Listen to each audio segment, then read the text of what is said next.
Good evening, everybody. Good evening. I hope you are all doing well. Man, I am kind of excited. I'm excited for tonight because this is my first debate in a while. So, welcome to the pre-show. Yes, that is what we're doing here. This is the pre-show before the debate at 6 o'clock. So, I decided to come on a little early and warm up a little bit to make sure that I'm, comfortable in the chair and everything is good. So, I'm just kind of like, wanted to get all the jitters out. Even nowadays, it's weird. I still get kind of the I guess that anxiety. It's not really anxiety because it's an excited feeling. I get that excitement, that starting excitement before it all kicks off, and I get that despite my years of having been on stage and having done debates before. So I deal with those things.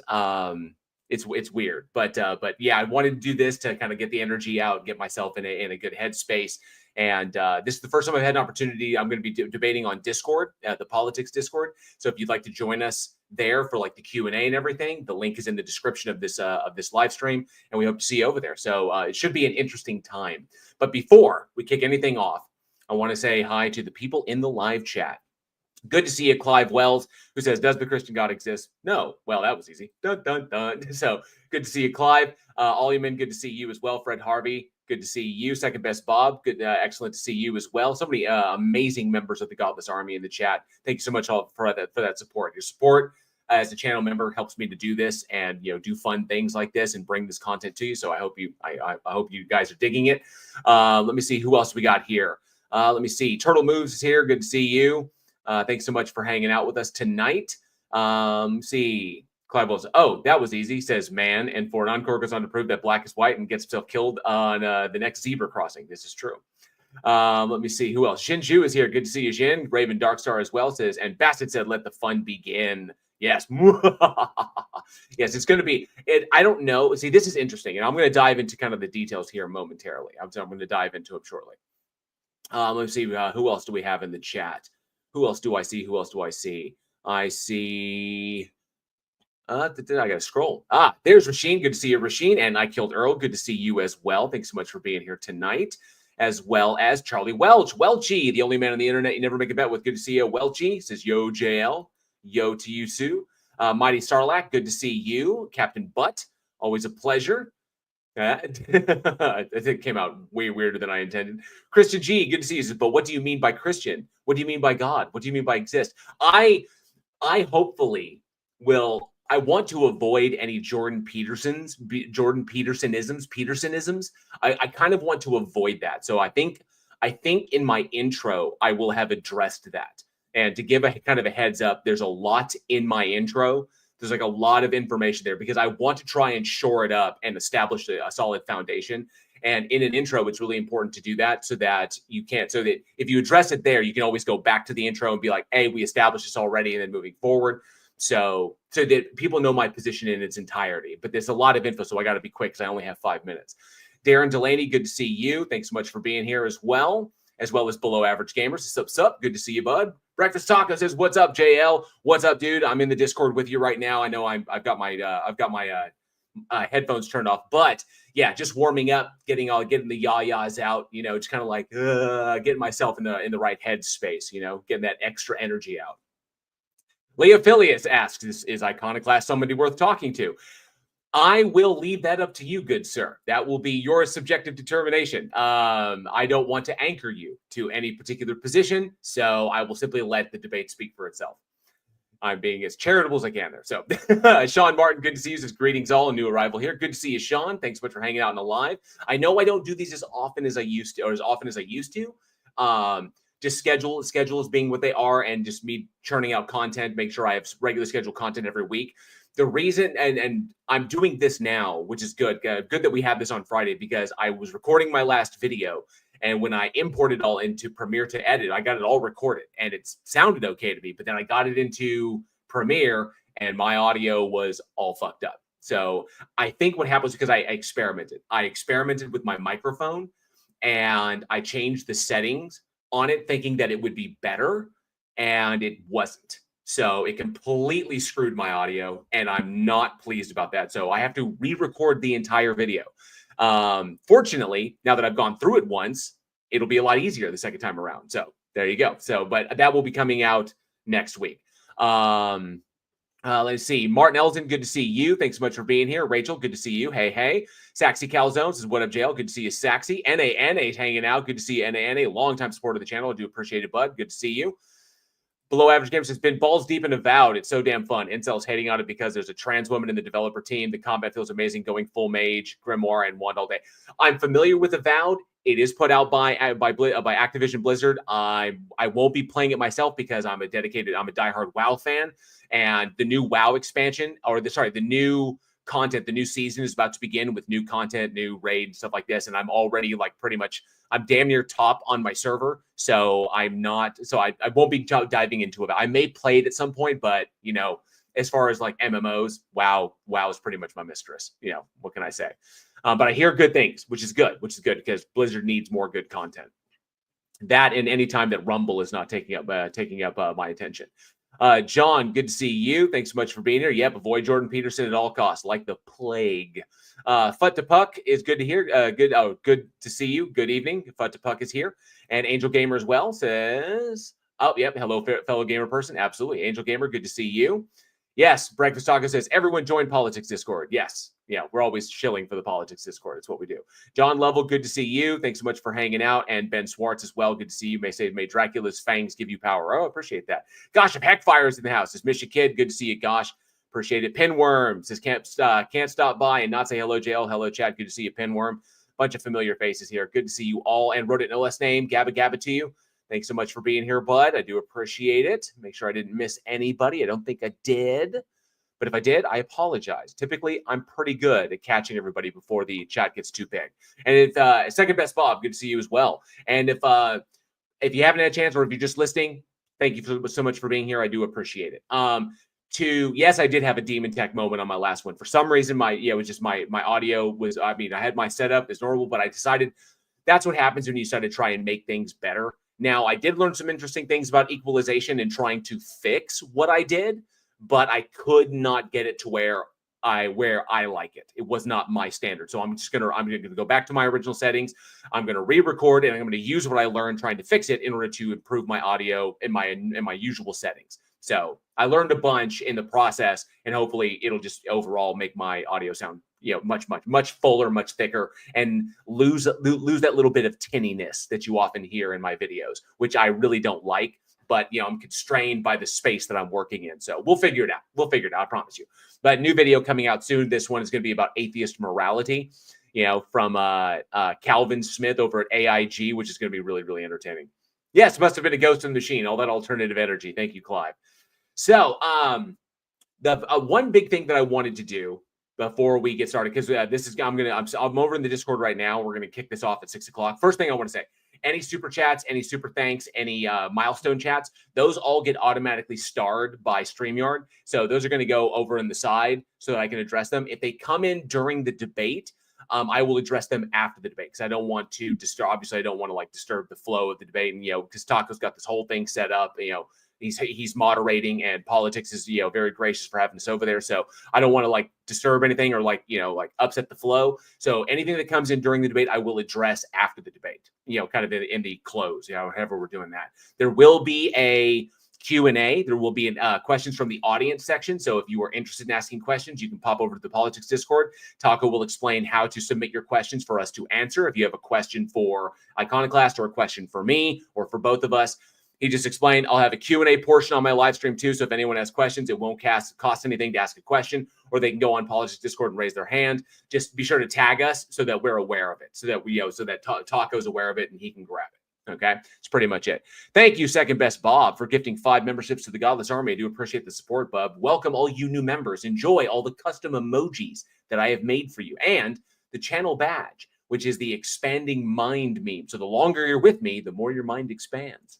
See what I did there? I never get tired of that joke. I never do. And Johnny's not around anymore to give me shit for it, Ram Dark says, I don't have permission for the Week in Horror part of your Discord. Let me look into that. Because ever since we transitioned the Discord ever since I transitioned the Discord to Bridge the Divide instead of from Week in Horror, there's some things I got to play around with in the permissions and everything. So I got to go and take a look at that. Things have just been kind of wild. So Let's see. Oh, yes. Oh, Henry Morris, good to see you. Thanks so much for being here. It says, hola, fam. Hola to you, sir. I hope you're doing well. Let me see. Yes. So, interesting experiment that I recently did, and I appreciate everybody that checked it out. But I released my first ever video essay. I'd never done where it's just me talking about a subject. I kind of like had the idea of doing it in the past, but I really didn't know what to talk about. I wanted to make sure that it was something concise and something that I could address all in one. And I never really had the opportunity until this kind of popped up and presented itself when I came across Seek Truth, Speak Truth live stream, and I talked to that flat earther and decided to finally put together or actually it's finally decided to finish the kind of video essay that I had on flat earth.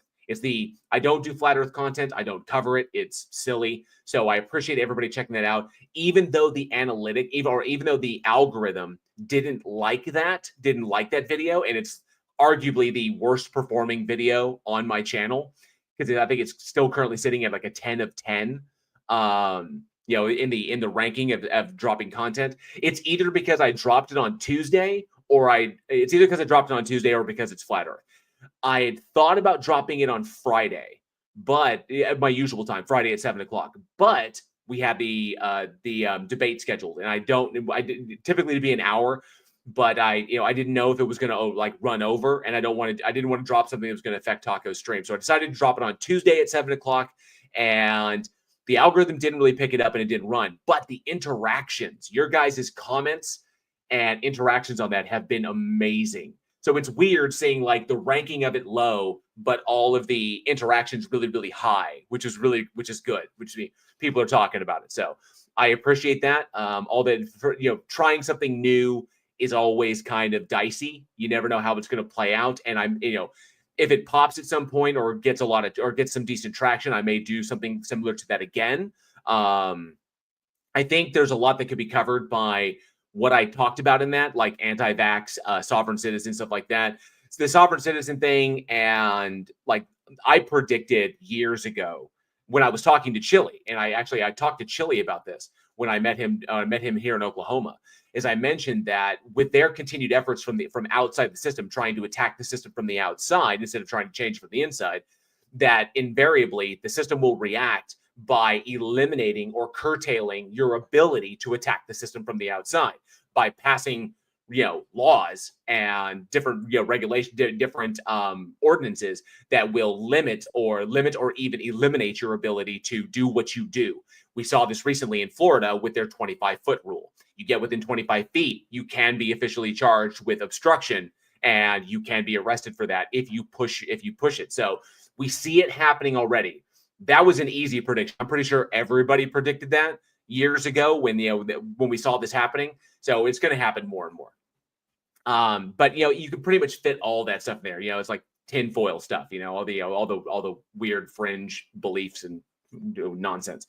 So I may do it again. It'd probably be on some sort of philosophical topic, maybe not. I don't know. I haven't decided, but I have more content ready to go. I just need to get it edited and get it scheduled. So we're going to close out February strong.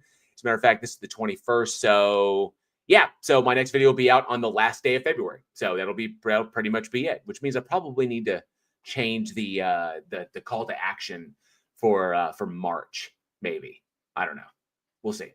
Anywho. So, but other than that, tonight's debate is, does the Christian God exist? And I've got my intro and my outro all prepped. I've got my cross prepped. My cross is actually really, really short. It's pretty simple. But other than that, it's been a while since I've been in a debate, and I'm excited about it. I don't know how many people are going to show up. I don't know how popular it's going to be, but thank you to Taco for providing this opportunity and finding an opponent, because the last 3 times I've been challenged to a debate by a believer, all 3 of them have backed out. 2 of them ghosted. 1 of them got into an argument with MC Toon about the format, and that was Nephilim 3. And he got into Toon was laying down the format. So this is what the format's going to be. And then Nephilim got into an argument with him, and then just backed out of the debate because he didn't like the controlled, structured style that MC Toon had. He wanted more free-form, dumpster fire, platform to preach MDD style, modern day debate. Which, by the way, very interesting stuff, I will say. Some of the debates that happened at DebateCon, obviously, I found it interesting that FTFE, that Craig is stepping his foot into the atheist content category. I find that intriguing. Interesting. I mean, I don't have much of an opinion as of yet. I'll say he's got a lot of work to do. I'll say that. But I think given his first major opponent was Andrew Wilson, the dude is pretty much trash in and of itself. It's just like arguing with a human bag of garbage. So, there's better opponents out there. But interesting stuff. Interesting things come down. Timo Lynch, thank you so much for €5, I believe that is. That flat earther made me irrationally angry just talking to him. Thanks for being more reasonable than my drunk self on that stream. Not a problem, Timo. And yeah, it was fascinating. The course of that conversation, you could see the course of that conversation what inspired the video essay that I did, because it kind of confirmed that. I was like, they have to acknowledge the logical possibility. There's no contradiction there. If they're unable to do that, then obviously they don't understand philosophy. They don't understand the very basics of what philosophy in and of itself, like how we understand what logical contradictions are, law of identity, excluded middle, non-contradiction, so on and so forth. So nonetheless, hey, Dorimo10 says, I'm taking a peek, but debates aren't usually my thing. This should be fairly interesting, but thank you. I appreciate you popping by and checking it out. So, I do appreciate anybody new coming in and checking out. And thank you for saying hi. Captain Buzz says he got work. Andrew Wilson would be a tough opponent. Andrew Wilson is garbage. He's a tough opponent because of his tactics, because of what he employs. His goal, because he knows his position is indefensible, and that it's simply, if you look at it, it's not predicated on evidence, it's predicated on his fifis. Predicated on his fifis, which are informed by his religious position. And that shit is irrelevant. If he's going to be talking about secular systems versus, this is where I kind of was like, my issue was that they were arguing secular systems versus Christian systems as far as society. And Wilson will always focus on the trans argument, or trans arguments is what it'll go. He'll go to attack. He'll use his anti-LGBTQ positions in order to attack those to attack secularism as justifying those things, or those these things being acceptable. And it's nothing but an appeal to consequences. That he doesn't like a certain thing that is permissible within a certain system does not entail that that system fails in and of itself. It's just something that he doesn't like. There are many things in the society I'm certain that he doesn't like that he just has to deal with. But ultimately, Craig missed the opportunity, in my mind, to express that secular systems, that secular humanist systems, because secularism is different. Secularism is state-church separation. Secular humanism has those kind of it has the things that they really wanted to talk about. So it should have been like Christianity versus humanism, or secular humanism should have been the whole debate. But in that respect, secular humanist systems don't have us versus them mentalities baked into their foundations, whereas religious ones do, because the religious ones are predicated upon the belief in a particular ideology, and not everybody believes in that ideology. So if you have a melting pot of society, which is what the United States is, secular humanist systems work better because those don't have those us versus thems. Those predicate, those are it's founded on equality and equal representation under the law for all people, regardless of sex, race, gender, orientation, disability, whatever. So, or political affiliation, any of that. So at your core, with religious systems, like you see this in Islamic countries, Christian countries, whatever, you have us versus them mentalities. You have the in-group and the out-group. The in-group are the believers, the out-group are the non-believers, or the people who believe something different than the in-group. With secular humanist systems, we don't have that. Everybody's a human being. Everybody's equal on that basis alone. And from there, we utilize evidence to inform the evidence and predictive and explanatory models to inform the laws that we do, and then move forward from there. We don't really take into account such things as we take them into account, but not in the way we are judging people. So there's no foundational in-group, out-group, which I think that Craig should have jumped on. Really quick. And I saw your question, Leo. Yes, NA. Oh, see. Yes, NA. Thank you so much for gifting 10 memberships to the Godless Army. Thank you so much. Appreciate that, NA. And another 10 memberships. Thank you, NA again. So that's 20 memberships. Enjoy your custom emojis, everybody. I hope you enjoy them. Leophilius, yep, second best Bob, got you one. And Leophilius asked, Also, where did you get your shirt? So this is actually the second version of this shirt, and I found it when I like buying Stephen Rhodes shirts. And if you don't recognize the one that look like children's books, but they're like, really creepy and whatever. But I like Stephen Rhodes shirts. And so occasionally I'll go on Amazon and I'll look for a new Stephen Rhodes shirt that I don't have, and I'll pick one up. While I was doing that, it recommended a shirt that wasn't very data driven of you.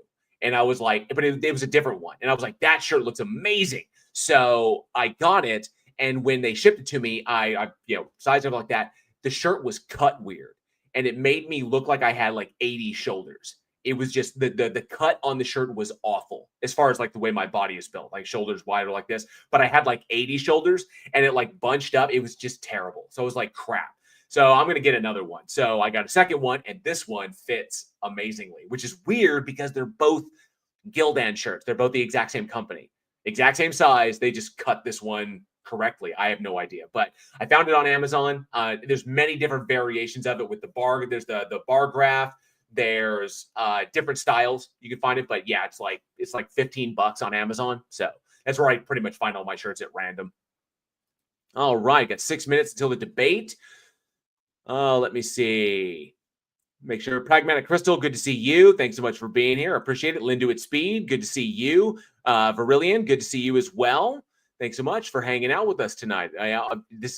Hopefully this will be an interesting one. Hopefully it will be interesting. But yeah, Wilson is really, really good at trying to unbalance his opponent by using his rhetoric to unbalance his opponent. Essentially, he tries to trigger his opponent, get them emotional so that they lose their grasp on the debate. And then he can just basically say, look at him. He crashed out. I win.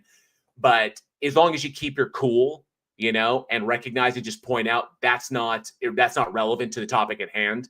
And he'll be like, well, of course, no, that's relevant to how you feel. It's not relevant to what is expressed by the topic at hand and the evidence that we see when those systems are in place. So, he'll make these, he'll argue to fringe things. It just says, well, that's just requiring more astute laws in order to avoid potential harm. But we have those in place. Secular systems are better, blah, blah, blah. The evidence is there. The predictive models are there. We see them in action here in the real world today where these things, are in play. So I don't think he's great. Anybody who has to open a debate by attacking, like his debate against Matt Dillahunty, anybody who opens a debate, his intro is to just openly attack his interlocutor's partner is just trash. He wrote himself off with that. The guy is just not worth, the skin it took to compose him. That's just my opinion in that, dude is trash. Let me see. Second Best Bob, who's been a member of the Godless Army for 40 months. Thank you so much, Second Best Bob, for that support. You rock. 40 months of support. I do appreciate that. Thank you very, very much. All right. Like I said, I will get to any super chats that come in, any super thanks or any milestones, any of that stuff. I will read after the end of the debate if those come in during the debate. So I'm not going to forget them. I will have them. In fact, I'm going to go and clear out the stars. Thank you again, Tim Lynch. I do appreciate that super chat. All right. Looks like we're about to get started. We got 4 minutes until it's a me, Mario. Good to see you, Mario Ruiz. Has been a member of the Godless Army for 31 months. Good to see you, bud. Thank you so much. I wonder who my longest member is. I wonder if it's Second Best Bob, who's been my longest member. 40 months. That's impressive. Thank you, Bob. Thank you for that support, man. It makes me feel all kind of warm inside. You rock. You rock. Uncle Charlie's here. Good to see you, Uncle Charlie. Wilson never actually made a positive case for Christianity. He argues like a flirt in my eyes. He lost. Absolutely. Yeah, guys. Oh, NA edging him with the 41 months. NA might have the lead. He might be the longest member on the channel. Ooh, he might have the longest member on the channel. I don't know. But thank you so much, NA. You rock. I appreciate that. Sexy Calzone was right there with me. Says, I'll show you the longest member. I imagine. Great minds. Great minds. We think alike. Yes, we do. Thank you so much, NA. You rock. Appreciate that support. 41, only 42 monthers.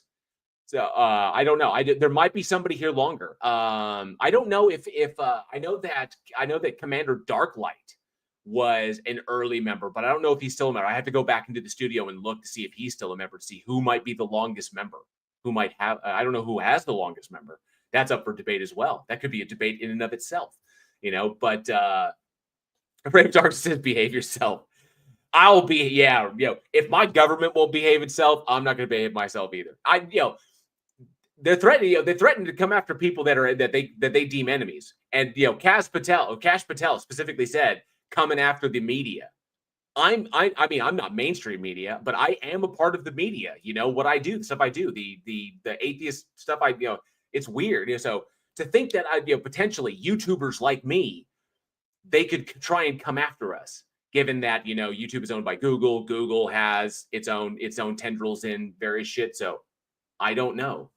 We live in uncertain times. We really do. But I'm going to keep doing this. I'm going to keep doing this until, like Kathy Bates in The Stand, the fuckers in gas masks come through my bedroom door, and take me out. So I'm going to keep doing it. I really will.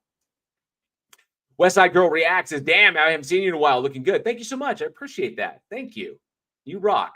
And it looks like we are about to begin. And it says, I dig your content. Thank you, bud. Thank you very much. Linda Spee says, yeah, he's a real treat. Yeah. The treat is like dog shit. But yeah, pretty much. But yeah, I'll keep doing this. I'll keep doing this as long as I'll keep doing this as long as they'll allow me to do it. As long as the government says, hey, you can keep doing that. Looks like we're about to start. It's 5:59. I'm already up on stage. So let me go ahead and share this over. Make sure we're good to go. See, my intro is just lit me up. It's all white. Oh, yeah, I swear that Notepad needs a dark mode. It really does. I need to call Microsoft to be like, yo, put dark mode on Notepad. Notepad needs dark mode. It really does. I got 5 minutes to get through this. It's going to be a push. There's going to be a lot of I'm just going to say there's a lot of information to get through for me to get out. I think he's taking the affirmative position. Obviously, he's going to go first, and then I'm going second. So we're going to find out. Raven Darkshaw says, no, you are not media supreme. Of course, in the early 2000s, social media content creators are not press and are not protected by the freedom of press. True. This is true. I don't qualify as journal. I don't do like journalism, but those who spread ideology, like you said, it's the beginning, kind of the beginning of it, because those who spread ideologies that run counter to the government, even though I don't do like political content, although I've done political live streams, but I've never made like steady content that's critical of the government, although I probably fucking should, given, current state of affairs. Now I'm the only one in that area. There's Taco. So I have no idea, but I guess we'll find out. But you never know. Like I said, that ball keeps rolling downhill. We're going to find out. We certainly will. All right. Let me remove the moderator role real fast.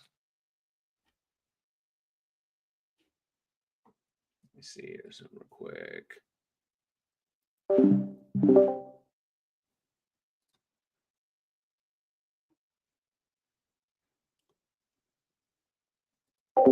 Awesome. Mute myself real quick so they don't hear me on the stage. Let's see. Samsung Notes has dark mode. Probably should check that out. All right. Sorry that took me a second. I've never joined a stage on my mobile device before, so I had to figure it out. And I still can't figure out where the dang... Jail, can you talk real fast so I can balance out your volumes? Yes, I can. I am talking. Iconoclast, can you talk a little bit? Yeah, give me 1 second because I'm going to be switching over to my headset. Oh, sure. The commands are different. This is retarded. Okay. All right, and let's try to avoid using the K word for annihilating a person. Right. All right, now I've got my headset running. Word as well for doing indecency to a person. Fair enough. Yep. Try to keep it YouTube friendly. Is that the goal? Yeah. That's true, Raven. I agree with you, Raven. Most likely. No problems there. And I've been married to a woman for like over 20 years. So here now. They find out, I could be in trouble. Dorimo 10 predicting the rebuttal. Everything that guys just said was BS. I just remember you guys both ready to get started here, or do you need a second longer? Oh yeah, I just need a moment to find. I remember James Woods is a lawyer in a courtroom when his like literally his like when he goes like his opening statement to the mod power, to the jury. So if you have anything remaining I missed, please don't use it. Iconoclast. Yeah, I won't do that. I have no intentions on it. I just had to do that to get you on the stage. Linduit speed. It's so true. Gotcha. If not Nazi, I don't why I shape think like I'll need to Nazi? share screen for anything, though. If asked, I'd like to be able to do that, but I'd be doing it through my alt account on my computer. Now, screw it. We're fine. If we get to that point and you have to do that, we'll work through that. It's pretty easy to do. All right. His internet's running on faith, apparently. Sorry. Let me know when you guys are ready here, and we'll go ahead and get everything started. I'm set. I'm good to go. Cool. GTG, brah. GTG. By the way, Taco, my alt account is the cryptic. There should be, Cool. yeah, it's there now. So that's where I'd be sharing screen from if I need to. Perfect. I'm going live right now.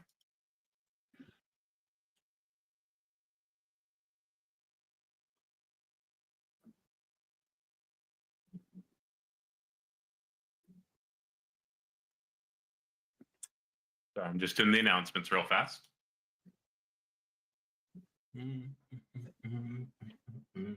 actually like stupidly excited. It's like weird. See that energy. All right, everybody. Thank you so much for being here today.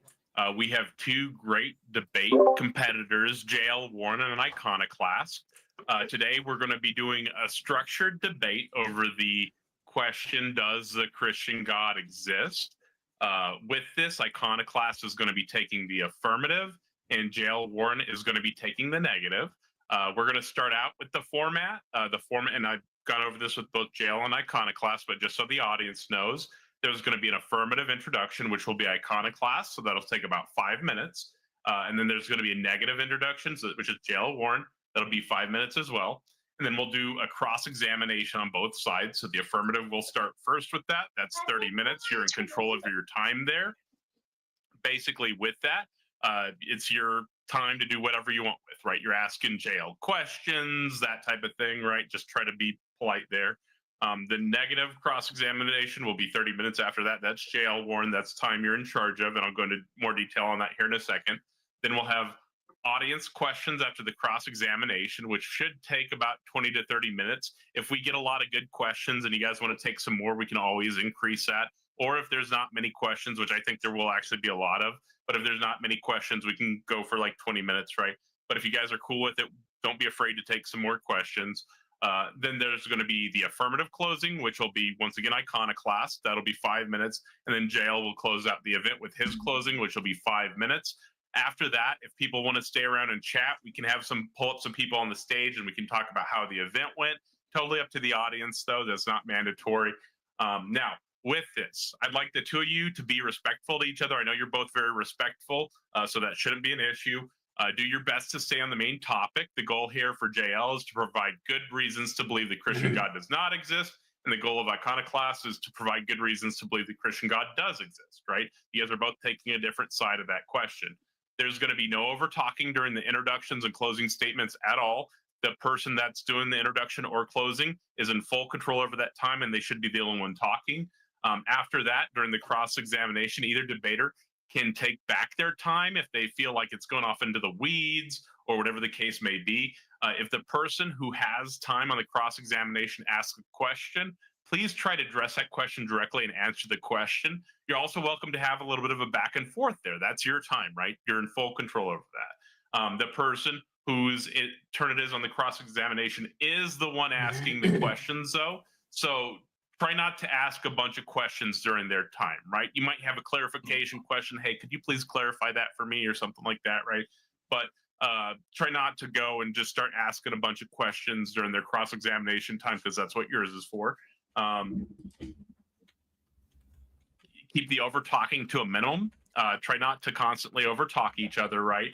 Please try to interject in a polite way, right? Or at a fair time. Please allow your interlocutor to make their points. Please don't overtalk them when they're making a point and make it so that people can't hear what they're trying to say there.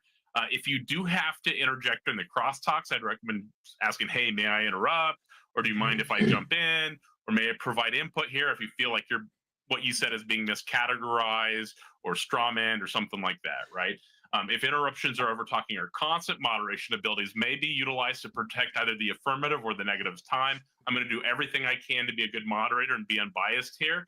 If you guys have any questions, now will be the time. Otherwise, we'll go ahead and get started.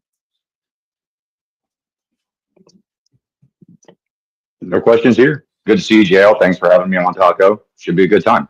Cool. So let's do a quick introduction for both of y'all, and then we'll go ahead and move into the introduction. So since you're doing the affirmative, Iconoclast, you want to just introduce yourself real quick and say where they can find you online? I think I linked you online, but if I didn't, I'll get that updated.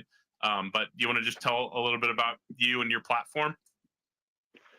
Sure. Don't really have much of a platform, but I'm happy to be here. I appreciate the opportunity to tangle with one of the most existential questions facing humanity and one of the most hotly debated ones. JL and I have tangled over different things before. He's always been a good faith interlocutor as far as I can tell. So I'm looking forward to a good debate. And thank you for the plug on the YouTube channel that I'm trying to get off the ground. I certainly appreciate that. But with that, I mean, really not much to know about me personally. Aside from I'm here to prove God. So here we go. Cool. I think all my links broke when I went live, but I'll fix that later. It's pretty easy to fix, just not at this exact moment. And now, JL, go ahead and introduce yourself real quick and tell people where to find you. Sure. My name is JL. I am a YouTube content creator. I do pretty much content on, atheism, theology, philosophy, science, all manner of stuff that interests me. You can find me at JL Warren. You'll recognize it because the name of the channel is my YouTube channel is Bridge the Divide. Been a while since I've been in a debate, so I'm really, really excited about this. So it should be a good time. Appreciate everybody coming out, and definitely follow the politics server if you haven't yet. Jump on the server with us, especially for the Q&A. If you do, follow Breakfast Tacos, Iconoclast. Their links are in the description of this live stream on my channel. So let's have a good time. Thank you, Taco. Yep. All right. Well, thank you both of y'all. It's a pleasure to have both of y'all here in this awesome debate. That we'll go ahead and begin with the affirmative introduction. That's going to be 5 minutes. I'm starting the timer here in just a second. Iconoclast, let me know when you're ready and you can begin. I'll just start the timer when you say you're ready. I'm ready to rock and roll. Let's get it. All right, go ahead and go. Well, guys, again, thank you for having me on. This is going to be a fun debate, I do hope. And with that, let's get into it. I don't think this is going to be a typical prove the God thing debate. I'm setting out to do what is largely considered to be the impossible by absolutely proving God to be true, and not only proving the God to be true, but the Christian God by way of demonstrating that this omnipotent, omnipresent, omniscient being must be Trinitarian in nature, and that this extends into all possible worlds grounded in our own, using a variety of different argumentations. And let's start with the principle of sufficient reason, that everything that exists must have a cause or an explanation for its existence.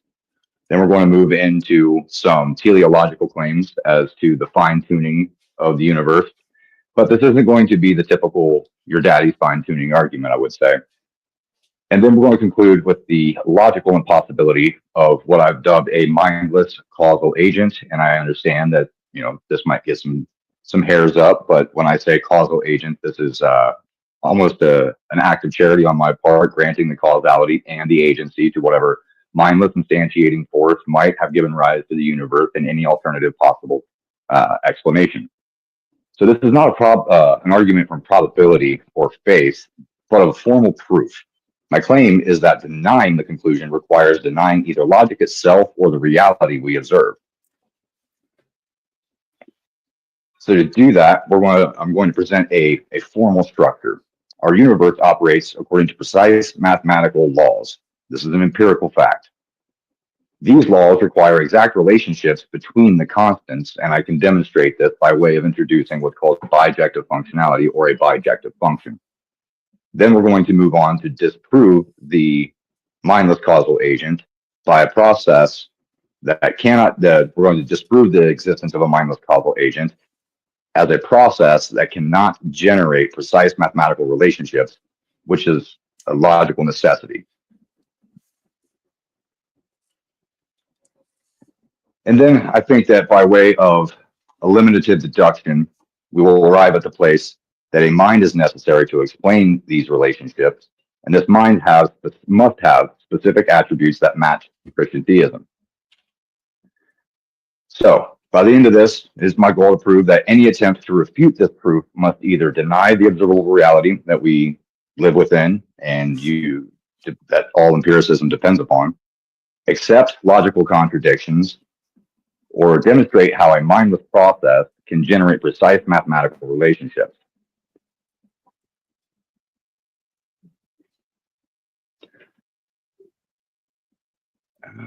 Make sure I've got everything. Yeah, I think that pretty much does it for my intro. Kick it over to you, JL. Perfect. Let me stop the timer real fast, and we'll start one for JL. JL, let me know when you're ready, and I'll go ahead and start your timer. All right. Yep. Ready. Thank you to Taco and the Apologetics Discord for holding this debate, and thank you to Iconoclast for agreeing to take the affirmative position. The purpose of this debate is to examine the question, does the Christian God exist? This, of course, means there's going to be a lot of information to get to, so I'll try my best to convey that as succinctly as I can. Now, the Christian God itself can be understood to be a fairly nebulous concept that takes many different forms depending upon one's affiliation with any particular major family of Christianity or any particular denomination within those major families. It can also be argued that because there is no mind-independent referent for what a God category actually is, any asserted definition for that category, which ostensibly would be anything the claimant happens to be subjectively putting into that category, renders the category as ambiguous and thus incoherent. Furthermore, if it is conceded that such an entity cannot be demonstrated to exist independently of mind and context without begging the question, such an entity would be subject to elimination from all debate contention via the philosophical principle of Alder's razor. But for the purposes of this debate here today, I've identified three definitional attributes of the Christian God that, while not universally held as true by all Christians, are held as being true by the majority of those in the faith. These three attributes are as follows. 1, the God possesses a perfect nature. 2, that the God is omniscient, knowing all true propositions infallibly as an extension of its perfect nature. And 3, that the God possesses a plan, which entails the entity is categorized as an independent entity with a mind or a mind in its entirety, possessing agency, which can also be articulated as volition, free will, or the capacity to make choices absent impediment or incentive. From here, it is from those understood attributes, perfection, omniscience, and agency, that the Christian God is defined in a logically contradictory way, thus entailing that it itself is a logical contradiction, thus it cannot exist. The logical contradiction here is expressed by the position that an omniscient entity, knowing all true propositions infallibly, a set of knowledge that is entailed to include the entire set of true propositions that are its own actions, cannot logically choose a course of action that violates its own perfect or infallible knowledge of any action it has yet to take. If such an agent were able to take an action in direct opposition of its infallible knowledge, that capacity would violate the definitional attributes of perfection and by extension omniscience and would express a logical contradiction. The only logical conclusions from here are 1, that the God is omniscient and thus is relegated to nothing more than a non-agential function that simply does what it does because it cannot do differently, which is expressed by concepts like the deistic version of God that Einstein identified. Or 2, that the God is not omniscient, which would indicate that its nature is not perfect and such an entity cannot be ultimate. This is definitionally not the Christian God in any sense of mainstream Christianity, but instead would be some version of a God being held to by an extreme fringe Christian group, defined specifically to avoid these recognized logical contradictions. Of course, if my opponent disagrees with this generally accepted version of the Christian God, we can certainly address that alternate version and the justifications they have for asserting they possess the knowledge that such an unfalsifiable variant is something that exists. As for my appeal to logical consistency, the evidence-backed and parsimonious philosophical position that supports this understanding of logic is, of course, regulatory theory, that the laws of logic, while prescriptive for human reasoning, are descriptive, not prescriptive of the universe itself. But as my opponent holds to the opposing position of necessitarianism, that the laws of logic are prescriptive of the universe, themselves being prescribed by a God entity with the specific intention of creating a universe that gives rise to human beings, then I look forward to a few things. 1, a demonstration of the existence of the God and its possession of the necessary attributes in order to eliminate the foundational circularity of necessitarianism. 2, an explanation of how, if the laws of logic do not supersede the God and thus do not apply directly to it, how such an entity can contradictorily exist and not exist simultaneously. 3, an explanation of any logical contradiction in the non-theistic worldview that would render it impossible instead of purely relying upon personal incredulity.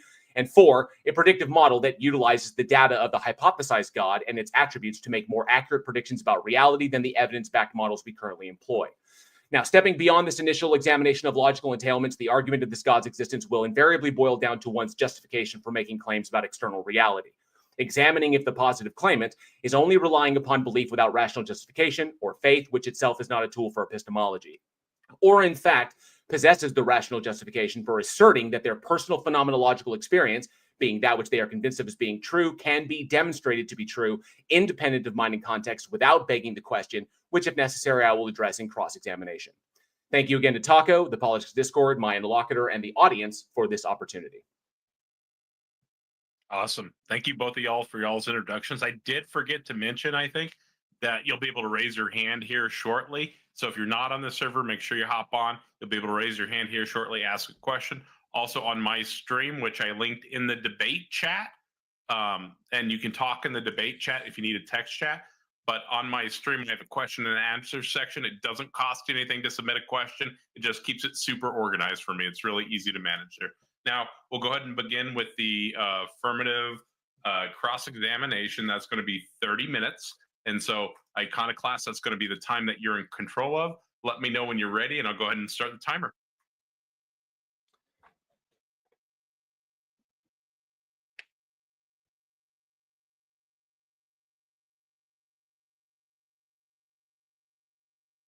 He may have had to step away for a moment. He did mention he had some stuff going on. Oh no, I apologize. I was speaking on a muted button because I'm special like that. But yeah, I believe I'm ready. Yeah, I believe so. Starting the timer now. All right, Mr. J.L. Warren, I do have some questions for you. So let's get those pulled up, because I don't believe that the atheist worldview is capable of providing sufficient answers to the questions that I have. Okay, that's my references. Just to be clear, just to clarify, are these questions that pertain to like belief in a god, or the not believing that a god or gods exist? Or are these going to be because I want to make sure that they're entailed by the atheist worldview. So that would simply be the lack of belief, or like lacking belief or not possessing a belief. But if it's questions to something else, like a philosophical position, I just want to make sure that we understand that, specific philosophical or scientific positions are not entailed by the atheist position. I understand that, and I will try to keep it well within the bounds of the topic at hand. But I would like to start with some foundational questions, if we could, just so that we can lay the groundwork, as it were, for what we do and do not believe, and what the entailments of those positions would be. So I think I'd start off with asking you, would you agree that mathematical equations describe physical reality? Yes, I agree that mathematics is a logical language of quantification for things that we observe. Yes. They describe Excellent. things, yes. And would you agree that these mathematical equations are precise and not approximate? From our frame of reference in the universe, yes. Cool. And would you agree that specific mathematical expressions in regards to the cosmos are true and accurate, specifically those of like the universal constants, for instance? And would you accept that, for instance, that the gravitational constant remains the same across space and time? They appear to be, yes. As far as we know, and all experimentation shows, they appear to be. It does not say whether or not they are intended to be that way. That's fair. That's fair. And do you accept that these constants maintain their precision to multiple decimal places, like absolute precision values? In some instances, yes. Okay, when it specifically speaks to gravity, would that be in one of those instances? Yeah, the understanding that gravity is a phenomenon that is understood by the relation of an object's mass in relation to space-time, yes. Would you care to enlighten me as to which universal constants you might take issue with, as far as may not be as precise as, say, gravity, for instance? None so far. The predictive models pretty much they hold up by the predictive models, so I don't really have an issue with any of them. Excellent, and that's my intention, is to start with empiricism, with the things that we could all appeal to as authoritative, regardless of religion, non-religion, theist, non-theist, anything like that. Because I think it's a fair place to start. One of neutrality, and work our way up using empiricism of science, mathematics, and logic, and through a process of eliminative deduction, see see where the results take us, right? To determine what is possible, what is not possible, what is necessary, what is contingent, and so forth. So let me ask you this. How would you explain the origin of these precise mathematical relationships, such as the gravitational constant and the mass over which it governs? So the way you ask that question is a little strange. So like we can begin measuring the universe at a certain point. What we call the origin point of observability, which we tongue-in-cheek call the Big Bang. That's where we can begin to measure the universe. And these things begin to come into play as understood by the mathematical models a certain point after the cooling event, which is something like 400,000 years, somewhere around there, after the inflation event began. And so you say like that's the origin of it, but I guess you could say that's the opening, like that's the start. We can begin observing them or measuring them. So I don't say that there's I mean, we can explain we can explain mechanistically as to why we see those events as a result of the interaction of objects with mass with space-time, but there's nothing to indicate that there is any purpose for that or any reason why they are supposed to be that way. It's something we observe that we observe that happening. So as physics will tell you, as the field of physics itself describes, that the laws of physics and of course the mathematics behind it, the logic behind it, that these things are descriptive of the universe, not prescriptive. So where else do we see this kind of mathematical precision arising out of mindless causation? I think that's a fair term. Is that a fair term? Or is causation an issue? Well, okay, so like assuming there's a cause, that's where the circularity comes into, and necessitarianism that I mentioned in my intro. So when we talk about the precision of it, it's just the mathematical formulas and the equations that we derive, that we basically come up with, that we invent in order to describe what we are observing, and then we generate very, very precise mathematical models in order to facilitate really, really excellent predictive models, so that we can predict what's going to happen based upon what we observe now. But those are all in nature descriptive. They're describing these things. So the intricacy of the mathematics that we invent or we kind of like develop in order to describe these things as does not indicate that the universe is intended to be measured in that way, or is intended to like have these things as like prescriptive, like the universe operates in accordance with these things via prescription. That's not entailed by that. It's simply that the universe operates in a way and we observe it and we develop these mathematical models to make predictions upon what we observe. And the more accurate we can make them, the better those models are. And thus we have the mathematics that can do that.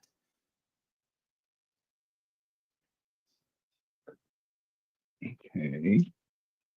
Sorry, kind of looking for a specific theorem that I believe speaks to this. Yes, Gödel's perhaps mispronouncing this, but Gödel's first incompleteness theorem states that any consistent formal system with a basic arithmetic contains true statements that cannot be proven within the system. What would you say to Mr. Gödel in this particular theorem in regards to how we can explain these this mathematical precision that we see specifically in regards to the universal constants and the material conditions over which they govern? So I think that would be well within the system that contains the basic arithmetic and true statements that cannot be proven within it. Do I have that right? Well, I failed to see what it has to do with this. You know, in Gödel's incompleteness theorems, and also expressed in concepts like the halting problem, is that yes, there is going to be information that is not going to be verifiable by the system, and there's going to be information that's forever outside of our grasp. So these are just like statements in mathematics. But when we're talking about physical reality and the mathematics it represents, there's going to be information that's going to be forever beyond our access, which is, you know, just I mean, that's understood by relativity, by special relativity, and by mathematics itself. But these do not indicate that the math is prescriptively precise for this specific deal, because that implies, the question you're asking implies that there is an intention that these things are prescriptive, that the universe to be in this way in order to give rise to human beings, which is what I addressed in my intro, that the universe would have to be in a very, very specific way in order to specifically give rise to human beings. But that, of course, assumes that this universe is intended to give rise to human beings. But of course, that would be circular in nature, because you would be assuming that there is an intentionality, a thing with intention for humans to be intentional. So, which is why that's the core problem with necessitarianism, is that it's circular at its core. Regulatory theory, which just these things are merely descriptive of the universe because it works bottom up instead of top down. So regulatory theory simply labels these things as being descriptive of the universe without assuming, with no demonstration that there is a thing that intends the universe to operate in this specific way to give rise to human beings. So you'd have to cover the gap. You'd have to cover the gap of the circularity of necessitarianism before any kind of like invoking of intentionality for the precision of mathematics. Okay, so how would you describe the? Forgive me, I forget the term that you used for it, but the descriptive system that you're appealing to. What's the name of that again? Would you remind me? Regulatory theory. It's a philosophical position that the laws of logic, laws of physics, mathematics, and these things that the basic laws that we utilize are descriptive of the universe, because it starts from the position that the system exists, humans exist within the system, humans observe the system, and then we write down what we observe, and to articulate that information to other people, we write them down as accurately as we can. And then we develop explanatory and predictive models based on that. And these models, they describe what's happening, but they do not assume prescription. They're not held as even by the fields of mathematics or philosophy, mathematics or physics or cosmology or astrophysics or whatever. These are not held as being prescriptive, because that would be circular in nature. That would be assuming something there to do the prescription to elicit a specific outcome, which would be obviously, from the theistic worldview, the rise of human beings, because human beings are inherently special in that system. But that's not assumed in any formal scientific or mathematical or system or like system that we educate others on. So that's why regulatory theory is the prevailing system, the prevailing philosophical position there. Okay, so would this regulation theory, it entails some sort of self-existing laws, or would brute contingency be a better way of describing them? I mean, the only brute contingency would just be I think you go, the only brute contingency there would be like existence in and of itself, that things exist because they exist, and which would just be tautological. But by virtue of what we understand with predictive models of the universe, that the universe fundamentally is energy, and that as far as we understand, that energy cannot be created or destroyed, so it simply changes states. So ostensibly the universe is energy, and that energy has always existed, thus the universe has always existed. It just exists in different states. So that you could trace it back to that, but regulatory theory simply holds about the observer observing the universe, the system that they're in, and describing what that is. So, like I said, the 2 points: necessitarianism versus regulatory theory, which I pointed out in my intro. Okay, so if I have this understanding correctly with this regulation theory, it states that these universal laws just simply exist without an external cause, kind of akin to Platonic realm of eternal forms or something like this. They don't hold that they exist in that manner, that these are abstracta. These are abstracta that we utilize to describe things. Okay.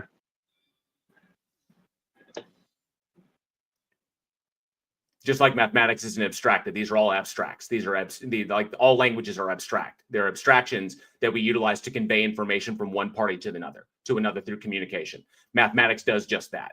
It's a descriptive language of quantification that allows us to quantify the objects that we observe and allows us to pass that information to other people in a coherent fashion, because logic is prescriptive of human reasoning, as far as we can tell, just the way we convey information in a coherent fashion, but they are descriptive of the universe. So, and part of that descriptive is that somehow, some way, we landed on the lucky happenstance of, out of the nearly infinite, I can't really say infinite, but the astronomically large possible ways that the universe could have existed or not existed if these constants were any different, that this infinite range of possible values it is what it is. There's nothing that instantiates it or determines it. Well, there's not enough data. We don't have enough data from prior states of the universe to determine what is the range of like logically possible systems that can exist. As far as like, you know, the constants, we know that we know from mathematical models that if you adjust one constant, that you will invariably affect the other constants as well. And that when you start tweaking things, you can get a wildly different universe, or a universe that collapses in itself, or a universe that expands out like all of a sudden and just like reaches thermal equilibrium. But these are all mathematical projections. As far as we know, we don't have enough data to say that this universe is the only kind that it can exist, or this universe is not the only kind that can exist. We do know that we have this universe. We simply don't have enough data about prior states before what we call the Big Bang to try. I mean, there's a lot of hypothetical models out there, but nothing concrete, nothing with enough data or to create a predictive model that we can't even really experimentally test these things. So we're talking about like hypotheticals that are all over the place in that respect. Like, if you want to get into things like multi-world theory or anything like that, but the regulatory theory only holds that it doesn't make the assumption that these things are intended, that they're prescriptive, that there is an intention behind these things. Okay. We understand the constants to be what they are, and that the understanding of those constants are predicated upon our frame of reference in the universe. And so we know that frame of reference can change depending upon the state of the universe. So they are the way they are, the way we understand them now, but we don't assume the existence of something to prescribe them. So therefore, we don't describe that. We don't like assert them as being prescriptive. We assert them only as being descriptive until such prescribing entity can be demonstrated to exist. And you would agree with me that if we were able to describe this intentionality, right, behind this prescriptive agent, then that would necessitate, therefore, the existence of at least some sort of deity, or at least some sort of godlike entity that exists outside or exterior from space-time, matter, and energy that was capable of instantiating these things prior to time beginning. Would that be a fair assessment? I'm not asking to say. Not necessarily. And saying that something could instantiate time, which would, invariably by saying that it's actualizing or instantiating anything implies a temporal concept. So trying to instantiate time from outside of time is odd, because there would be a before the instantiation and an after, which would be logically contradictory. So saying that temporal states don't apply to this entity in and of itself and the way it operates is odd.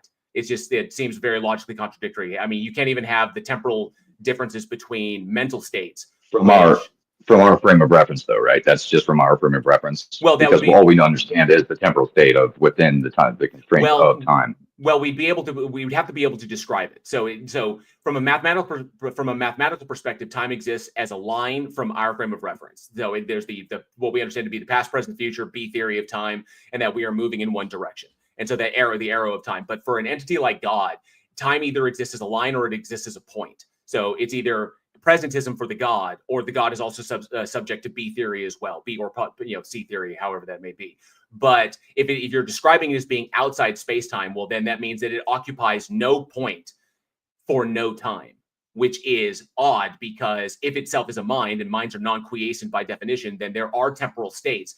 Then there are temporal states of thought to action. There is a before actualization and a prior to actualization, which indicates a temporal state, but that wouldn't be able to be measured in a non-time or non-temporal, articulation. So it would be incoherent. It would just be like an appeal to magic. Like it makes it happen somehow, or it's an appeal to mystery in the respect that it's just it's justifiable or it's reconcilable, but we just don't know how it's reconcilable. But it's basically an expression of an incoherent concept.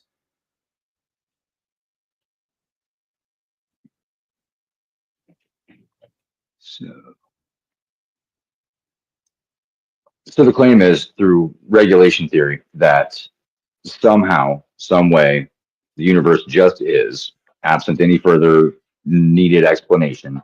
I think I have to correct something. When you're calling it regulatory, it's regulatory theory. Okay, but it's not like a theory. It's not theory like a scientific theory. There's necessitarian theory and there's regulatory theory, and these are just philosophical positions, but they're not theories in the scientific sense.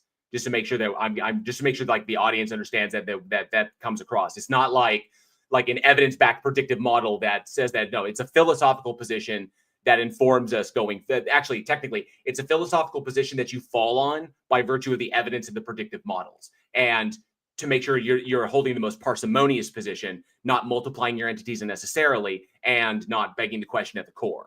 So regulatory theory, because it's not circular at the core. Okay, so just so I understand this correctly, where regulatory bottoms out, or the regress of asking why or how something came to be, they just kind of circumvents that by saying it just is what it is. Is that accurate? Because I'm really not. Well, there's two different why. There's two different like whys there. There's the why from a mechanistic perspective, and there's the why from a like an intentionality perspective. And so regulatory theory is just that doesn't handle like whys. That's where scientific theories come in. Scientific theories and laws that describe the universe.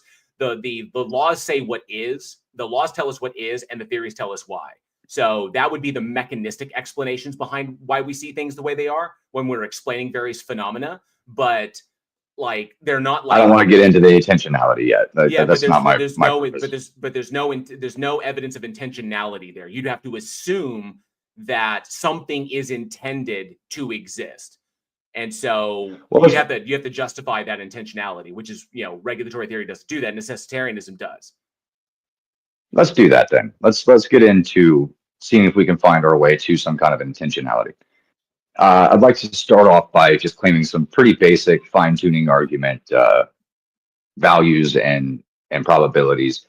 And when I'm done, we can re-examine them. And if you need me to pause at any given point, just let me know so that we can examine a claim further if that's what you want to do, or if you just want to acknowledge that there are plenty of experts in the fields of cosmology, astrophysics, theoretical physics, and these other things that hold these claims to be, or not hold them, but affirm them to be valid.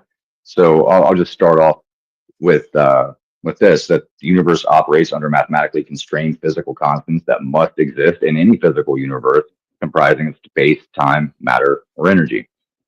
And that these constants, specifically that of gravity, fine structure, and cosmological constants, are numerically exact within unimaginably small margins. Would you agree with me so far? No.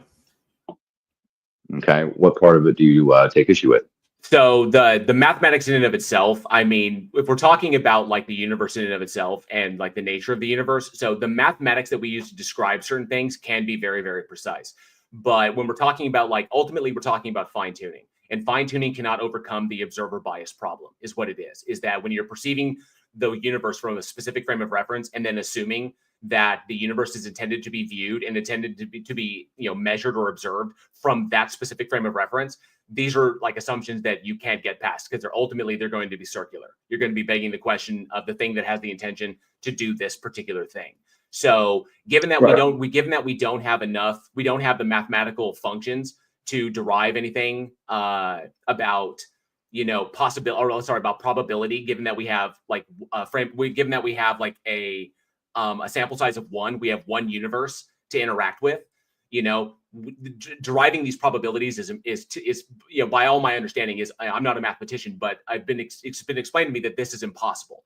That trying to derive the probabilities of these things when we have a sample size of one universe with life in it, that we understand it, then all we can get is that a universe like this bears life if the conditions are accurate. That's what the evidence tells us. So right, but I haven't made any claim towards this being finely tuned. I'm just citing to the data from a fine tuning argument, and I have the white paper I provided. You'd like. Well, the fine tuning argument is just a modern version of the teleological argument, which is the purpose thing. Is like, what is the purpose of this thing? What is the purpose of life? That assumes that there is a purpose, and the teleological argument falls on its face because it assumes that the God exists and is defined a specific way without it being demonstrated. So it's arguing from the position that a God exists and that is defined a specific way. Hold on. I'm only citing the data from the fine tuning position. I'm not asserting that the purpose or the intentionality of the fine tuning argument that hasn't even come into my line of questioning yet. So I appreciate the attempt at preemptively rebutting it, but I'm just trying to establish the baseline if we could. And I don't want to get caught up in arguments that haven't even been posited yet, if that's fair. Well, if I've already So- rebutted, there's no point in really continuing with fine tuning because, like I said, you can't overcome the observer bias problem. Well, maybe we can get there, but first we got to get through some data. So it's not an issue of taking umbrage with the constants being exactly what they are. The issue that you presented so far is one of the intentionality or the observer problem, right? So far we could agree then that it is that the universe operates under mathematically constrained physical constants that must exist in the physical universe, comprising space, time, matter, and energy. Like there have to be, like we'll call those material conditions, the space, time, matter, and energy for the purpose of the conversation. And there has to be governing laws over them that are interdependently connected, right? So this is the problem with that. Is that yes? And the answer to that would be yes if it was. If it was, the answer would be to that would be yes if it was intended for humans to be articulating these things in this way. That's the problem. I don't think that's necessary. I don't think that's necessarily the case. It's what's entailed. It's what's entailed by fine tuning. That's the formation of the teleological argument that these things are this way specifically so that humans can articulate them this way, they can recognize them, and then trace them back to the thing that has the intention.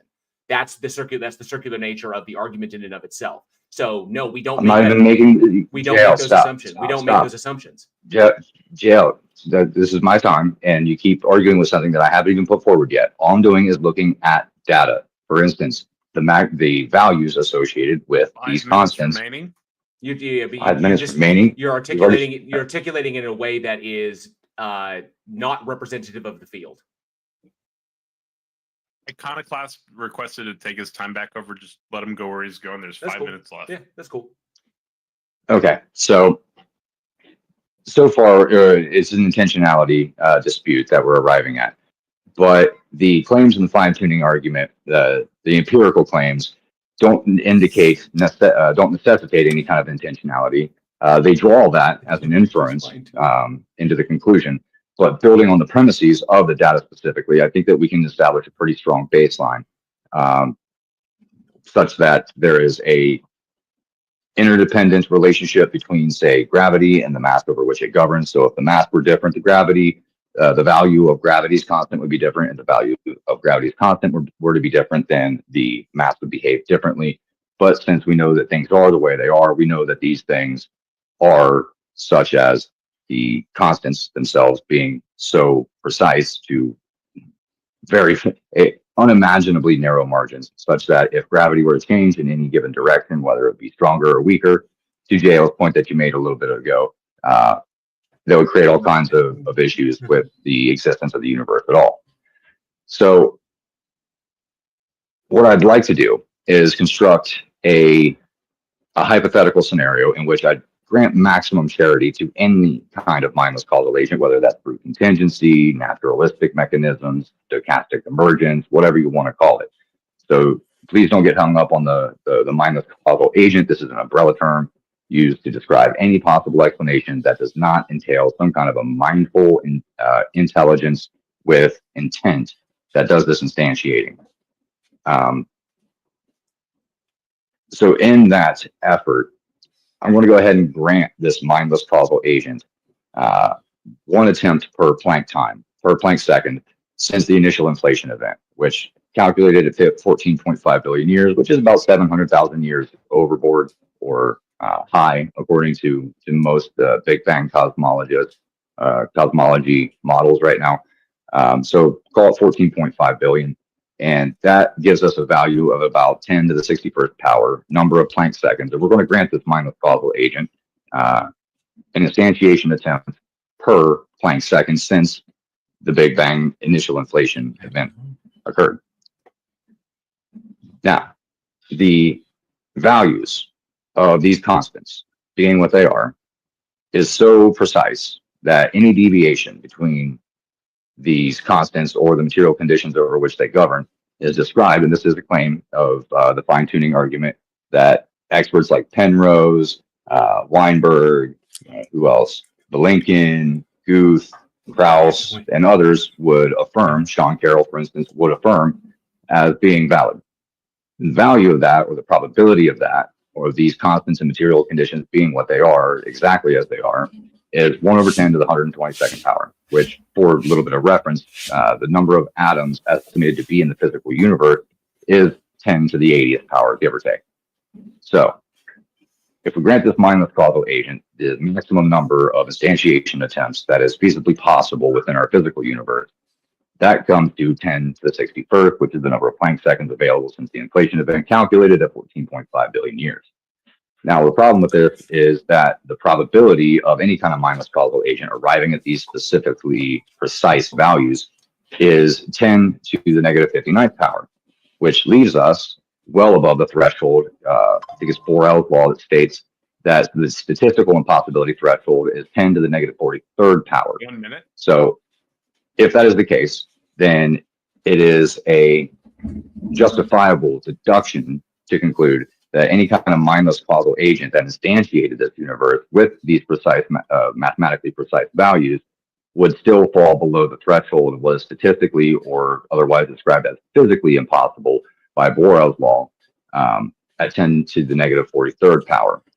So what this leads us to is that the statistical impossibility of this agent demands the necessity of a necessary agent, and that is required to determine and instantiate these material conditions and the physical laws governing them in an interdependent relationship, i.e. gravity, the constant having a direct effect on the mass, and the mass also having a direct effect on the value of the constant. And the problem with this is this has to happen at Planck time 1, the exact moment that the inflation began. Otherwise, the evolution of the cosmos that we can see through Newtonian mechanics and Einstein's relativity theories. Time, and you can finish your statement. Sure. Well, all these things must have occurred at exactly Planck time 1, because there was no Planck time. There was no time prior to Planck time 1, and any result that would not be these things at Planck time 1 necessitates a universe that either doesn't exist or exists in a wildly different state than it currently is. Okay, thank you. And JL, your cross-examination will begin when you're ready. Let me know when you're ready, and I'll start the timer. Terrific. Yeah, go ahead. This is probably not gonna. I'm probably not gonna take all of the time, so this is gonna be pretty simple. Iconoclast, are you claiming to believe your God exists, or are you claiming that you know that this entity exists? I'm claiming that I know this entity exists through a number of various ways. A, through personal experience, which I realize is anecdotal and I cannot transfer to anybody exterior myself, and I wouldn't expect to. But I think that it's also, I think that I can also demonstrate that we can, using only empirical methodologies and mathematics and logic, arrive at the conclusion that this God that I believe in necessarily exists. So that, of course, would assume that the God exists and is defined in a very, very specific way. So can you demonstrate that this God exists independently of mind and context without begging the question?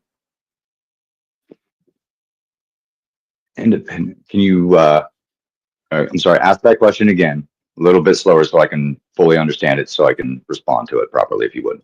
Can you demonstrate that this God exists independently of mind and context without begging the question?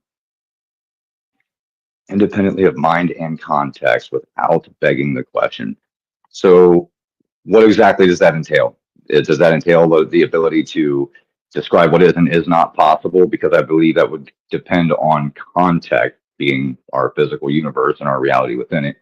And mind independent, well, I mean, contextually, we have to have a mind in order to make observations, even with empiricism. So how exactly? It seems like you're asking for an impossible bar to hurdle with context and mind independence here. No, it's actually entailed by the claim that you know it to be true. So there's a differentiation between belief and knowledge at a core level. And so the idea being that if you believe a thing is true because you're convinced it's true, a la doxastic involuntarism, then that's something that's in your mind. You believe it to be true because you've been convinced of that. That's your phenomenological experience. That's fine.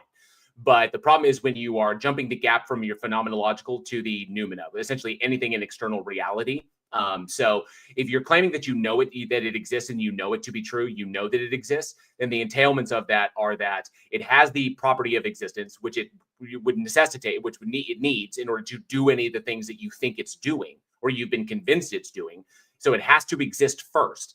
And then you're saying that you know it means a knowledge proposition about reality, about external reality, because ostensibly this God has its own identity. It's not equal to us. So the God is the God. So therefore, it can be demonstrated to exist independently of minds, meaning that if no minds existed, no humans existed, the God would still be there. Just like if no humans existed, the universe would still be here. So the idea being that if this thing is independent of mind and context, if it exists independently of mind and context, meaning that it's there independent of our interpretations or our experiences, then you should be able to demonstrate that it is there without begging the question, which means pointing at something as being evidence of its existence without demonstrating that it is. So like if you were to point at, like the fine tuning argument, like point at the universe, say that's evidence of the God. Well, that assumes the God exists in order to do the creating. That would be begging the question. That's what necessitarianism is doing, where it's assuming the agent with the intention in order to facilitate a universe that is intended to bring about a specific outcome, which is the rise of human beings. So can you do that? Can you demonstrate that this entity exists independently of mind and context without begging the question? So I'm not allowed to appeal to, say, the existence at all. So, for instance, no, you would be. You're asserting it, but you just need to be able to demonstrate that it does.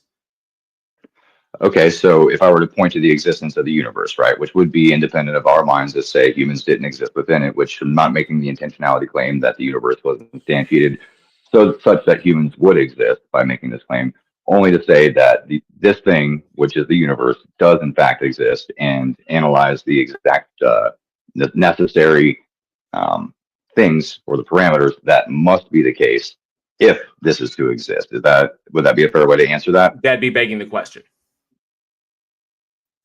Begging the question. So existence itself is begging the question. No, the existence of anything. No. Question. The existence of everything other than the God itself. You could point to the universe. You can point to the Bible. You can point to the universe. You can point to anything you want. But ultimately, for those things to be evidence of the thing you claim exists, you'd have to demonstrate that it exists first for those things to be evidence of it. So therefore, you have to demonstrate that it actually exists independently of mind and context to be a thing that in external reality that is being referenced, for those things to be evidence of it. Otherwise, it's just an abstracted that is in your mind that you've been convinced is true, but you can't demonstrate to be true. Therefore, you can't claim that you know it to exist, but you do believe it to exist. So this applies. Well, this applies across the board. Plus, you need to a good way. There's two good ways of doing this that I can go and feed them to you. There is, you can show the logical contradiction in the non-theistic worldview, like that there's a logical contradiction there that shows that it's impossible, like I said in my intro, or I'd be happy to. Or you can, well, I mean, said to show the impossibility, but if you're defining a thing as a particular way in order to generate that, then that's going to be problematic. But we can get to that if necessary. Or you can provide a predictive model utilizing the God hypothesis and the data from it in order to generate a better predictive model than the evidence ones that we employ today. So both of those were in my intro. So can you do either of those? Yes, and I don't think I have to be doing any question begging in order to get there. I think that by pointing to the universe's existence itself, without any kind of theological claims there alongside it, what we can do is, by a process of deductive elimination, ask ourselves what is possible and what is not possible within this very narrow framework of the universe existing itself. And I think that by doing this, it would not beg the question because it's not assuming the entailed result, but it's simply analyzing any possible explanation for the existence of the universe within these parameters that we observe through empiricism and can mathematically identify and make predictive models out of that you even agreed to are extremely accurate, such that it's except these things are not considered scientific theories per se, but more so scientific laws, right? And I think that would be a way to avoid the question begging while also building a case for the existence of this creator. And I think that this can be done by way of pointing to things like the simultaneity paradox, that these things had to be the case at the exact same time, at the beginning of time itself. Otherwise, we wouldn't have an existence to have this this very conversation within, or observe anything at all, because either the universe wouldn't be here in its current form, or it would be here in a way that may or may not support life. There's a seemingly endless number of variable different physical universes that could or perhaps could not arise given the material conditions that we know and the physical laws that govern them. So if I was able to demonstrate that these things are, to your point earlier, are already existent within a bijective function, meaning that they're an interdependent causal relationship, such as gravity, for instance, or one constant to another, or one constant. Okay, but that does. I'm sorry, I got to jump in there because, well, you haven't demonstrated it because you don't have a population of probabilities that you don't have a population that you can of like sets of like samples that you can access. We only have a sample size of one, and you're making assumptions about that predicated upon hypothetical models. So the problem is that if you're defining it in a particular way, like you're still assuming the existence of the thing to have the intention to do the thing. Okay, the only outcome of this that would be that humans wouldn't exist, that humans as we are now, we wouldn't exist, which is not problematic. So it just means that humans do exist. But if humans are not assumed to be special, then we are merely results of the system itself, and that we're not an intended result, but we are a possible result. Well, that's where regulatory theory comes in. So, like I said before, where is the logical contradiction in the non-theistic worldview in which these things are a result of natural unguided processes in a universe that simply changes states? It never did not exist, but it just changes states. So where is the logical contradiction there? Where is the A not the A not A? Sure. This I think is by way of just time constraints alone, that the bijective relationship that the constants have with the material conditions over which they govern necessitates some sort of order instantiation, some sort of category application. And it's not necessarily the case that, for instance, that we cannot use probability to examine a set of one. This is done all the time. In fact, I can point you to a couple examples right off the top of my head. No. Okay, so we're getting off in the weeds. No, it's my time. We're getting off in the weeds, and I don't want us to get off. I'm trying to answer your question. The problem is I'm cutting back to it. The problem is that you continue to assert these things as being prescriptive. Okay. But if you're going to continue, I haven't made a prescriptive claim yet. The implication, Iconoclast. I don't care about the implication. You can draw an implication from it, but I haven't made that assertion until I make the assertion. I prefer to be able to answer the question. This is Iconoclast. One moment. JL took his time back. This is his time. He's in control of. Okay. So you're still referring to these things as the probability of it, like the probability is so low, but the probability in respect to what, or in reference to what? And the only thing that there's a reference is the rise of human beings. Okay, if there's nothing intended, that's not my assertion. No, but that's the implication, is that if you keep addressing probability, like the probability is this, even though you don't have the mathematical functions in order to derive a probability from what we currently have access to, then you're still assuming that there is an intentionality there. Okay, if you're going to address these things in the context of necessitarianism, then you need to address the circularity at the core of necessitarianism, which is the demonstration of the agent that has the intention to actualize a universe with the specific intention of giving rise to human beings that in turn turn around and recognize it. So can you demonstrate that this entity exists independently of mind and context without begging the question, yes or no? Yes, because these relationships between the material conditions and the laws that govern them require simultaneous instantiation. No, they don't. They do not. They do not require simultaneous instantiation. There is no such thing as absolute simultaneity. Okay, they don't require that. They simply require energy moving in one direction, work being done. That's all they require, is work being done. Okay, so given that we don't understand enough about prior states of the universe, all right. The whole idea is the idea of this is, does the Christian God exist? And I feel that we are getting way too far away from that. You're claiming that you know it exists. That it is beyond a belief, that you know it to be true, that you know it to be true of external reality. That the implication there is that it can be demonstrated to be true, that it can be demonstrated that it exists independently of mind and context, that we don't have to point to anything in the universe to indicate that the thing exists, because if you simply point at the universe as evidence of its existence, but you haven't demonstrated that it exists, then you are begging the question. So, can you demonstrate that it exists independently of mind and context without begging the question?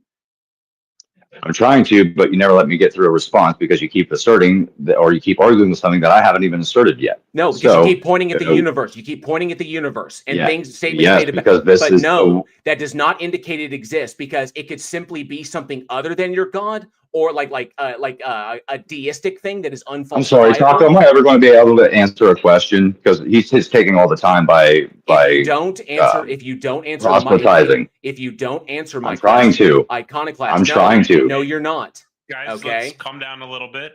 Jail, go ahead and ask your question, and then re-ask it, and then Iconoclast can respond. So, I actually get to respond? If you point to something other than the God itself, you're begging the question. So, can you demonstrate that the God exists independently of mind and context without begging the question? Yes. Now, may I try to do that? Fantastic. You assert that these things don't need to, these constants and material conditions don't need to arise simultaneously, but they do according to every physical model that's used, that empiricism is driving. That depends necessarily on the empiricism, the math and the science and the logic that is necessary for the atheist worldview to maintain, or the non-theist worldview to maintain, because they're the only things that provide any kind of explanatory power or predictive power to our existence at all, absent a God.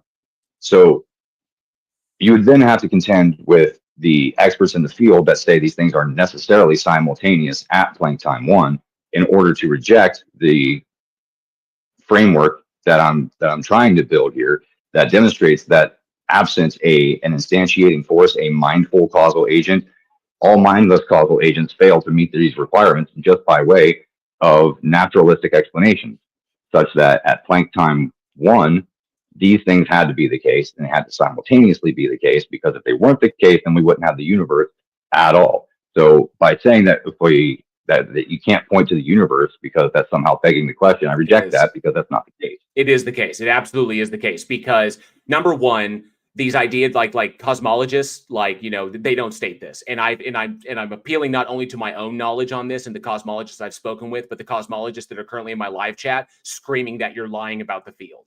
So I know that this would appeal to popularity in this circle, or appeal to authority, but nonetheless, no cosmologist I've ever spoken with has articulated these things in that way. I'm pretty sure that you got that from some fringe site. But no, the way you're articulating that is not correct. Okay. So, but nonetheless, if you are pointing to something other than that, even if it were the case that what you're describing even if it were the case that what you're describing was correct, that still doesn't entail like the Christian God, which is what this debate is about.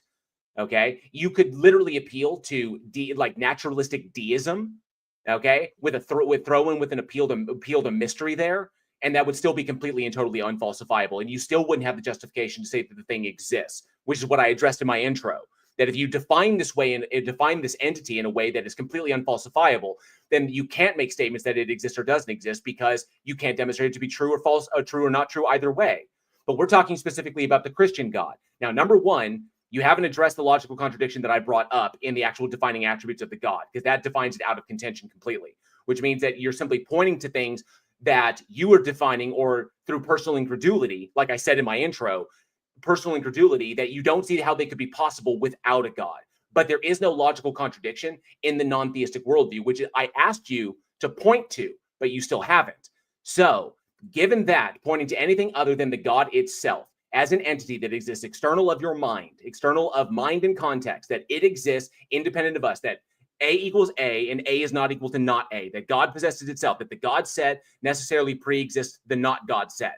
As in your worldview, the God set actualizes the not God set. So, can you determine this? Can you do these things? Can you show the logical contradiction there? Okay, but you can't. Can you demonstrate that it exists independent of mind and context without begging the question? You can't. And so the idea of this, if you wanted to find it into this kind of like unfalsifiable way, then it's pretty much just done, because you can't even state that that thing exists at all. It doesn't logically follow that you could. It would just be you saying because that you're rejecting the same you're rejecting the same kind of empiricism that does state that these things must be the case, which is what I'm using to build my case for the existence of I'm a not. deity at No, I'm all, not. and then to further build it into what that deity is. But we will never get there because you just keep repeating the same thing ad nauseum while rejecting the very science and empiricism that your position is built on. Yes, And if you no, want the list incorrect. of experts that agree with what I'm saying, They don't. I'd be happy to provide it to you, because I have an entire list right here along with the works that they wrote, the prize. They don't? They don't. Okay, but nonetheless, going off of that, the problem is that we don't have access beyond the Big Bang, the origin point of observability. We don't have access to that. You making exactly, which is what I'd like to be. That's what I'd like to begin the exploration of, but you won't let me. Well, every time I try to point to it, you say that you're assuming a God. I'm saying no. I'm assuming that these things must be the case with the empiricism. I would still like you to answer my very basic question: yes or no. Okay, can you demonstrate that it exists independently of mind and context without begging the question? Would it be a demonstration that it exists independent of mind and context if there was, a statement towards the pre-existence of the universe and what necessarily would have been the case in order for the universe to exist? Yes, it would be begging the question because it would be begging the question. Okay. No, it would be begging the question because you would be assuming things about states prior to the universe that we don't have access to.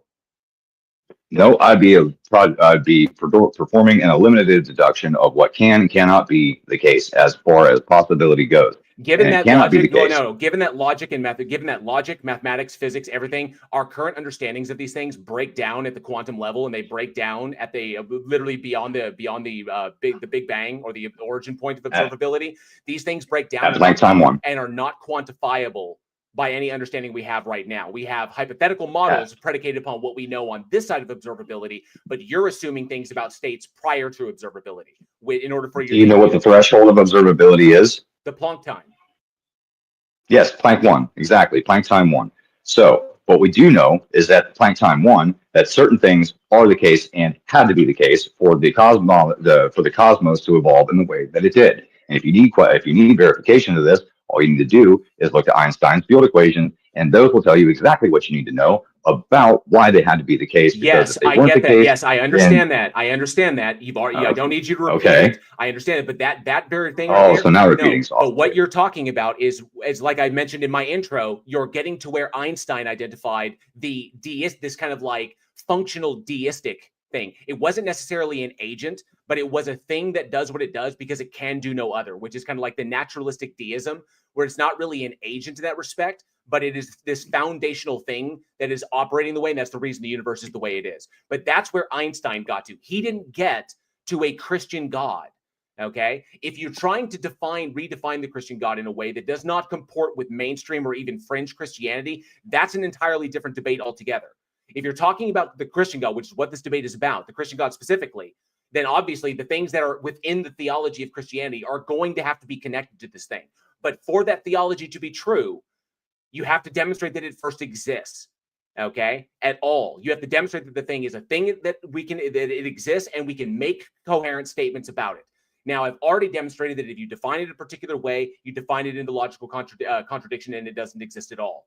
So, in that respect, if you're pointing to anything other than the God itself, you're still going to be begging the question. If you're assuming that humans are intended to exist, you're still going to be begging the question. Your reasoning is going to be circular at its core via necessitarianism. Okay. Now, given at this point, this is really all I had as far as like the knowledge claim that you're making. If you want to concede that you don't know it, but that you believe it to be true, that would be where you could go. But you can't demonstrate that you know it to exist. Therefore, you would have no justification to claim that it does exist. Whereas I can say that as defined, the Christian God does not exist simply because of the way it is defined. So they would have to redefine it in a way. The problem is they get closer and closer to unfalsifiability with that and no justification to say it exists. So I think I can end my cross there, Taco. I got my point across. If there's no demonstration that the entity exists independent of mind and context without begging the question, then there's no justification to say that it exists at all. One could say one believes, but you can never have the justification to say that you know. You do have 8 minutes left. Are you sure you want to see the rest of your time? Yeah, I'm good. Cool. we'll go ahead and end that there. We're going to begin the audience question and answer. Now, for the people in the live stream and the audience, well, for the people on Discord, in the JL versus Icono debate channel, just click on the pinned link and you can submit a question there. If you're in the live stream now, you can simply just click the Q&A question thing and ask a question. There's a bunch in there right now. So I'm going to ask some questions now. Also, feel free to raise a hand if you'd like to come up here. I'll pull you up here and you can ask some questions. I'll start out with a couple questions in the Q&A, and then if there's any hands raised, I'll start pulling people up.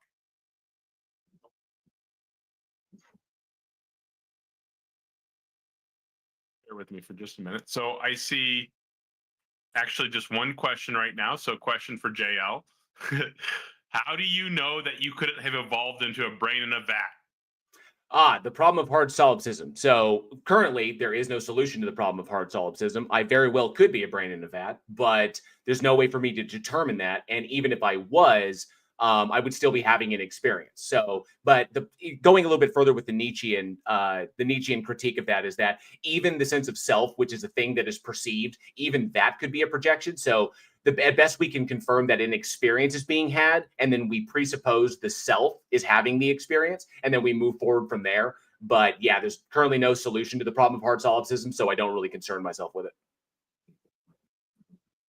Perfect. And does anybody in the that was the only question I saw right now. So if anybody wants to submit a question with the Q&A thing there. I'll check the chat too. If anybody would like to raise their hand, go ahead and raise your hand.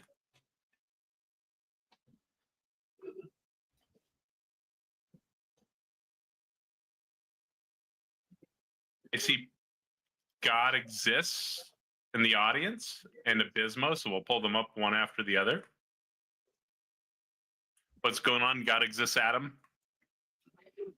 Hi. I just had a question about what JL was just talking about. So, for example, JL, you're asking Iconoclast for a contradiction. But if, for example, if somebody were to demonstrate a contradiction, doesn't that mean that you're kind of conceding that something is independent of your mind? Right? So if contradictions have to be false, then it seems to imply that there is a reason not to believe in solipsism, because that would be independent of your experience. Well, there's no solution for it, so we can't determine it either way. Currently, we can't determine it either way. I'm not saying absolutely that we're not or absolutely that we are. Like I said, it's the problem of hard solipsism. There's no defeater for Descartes' demon, so we can't make further statements from there. All we can do is work with an experience is being had. We can confirm that by the ability to doubt that experience. But is it the self that's doubting it, or is the sense of self even a projection a la Nietzsche? So we even presuppose that. So we all kind of like hold that axiomatically as a part of a worldview. And of course, all worldviews get hung on one of the horns, which is currently unavoidable. But I don't see why it's an issue. I don't really concern myself with the issue of solipsism because an experience is still being had. Whether I'm a brain in a vat or I'm a human being it exists in a world where there's an external reality, it's kind of irrelevant.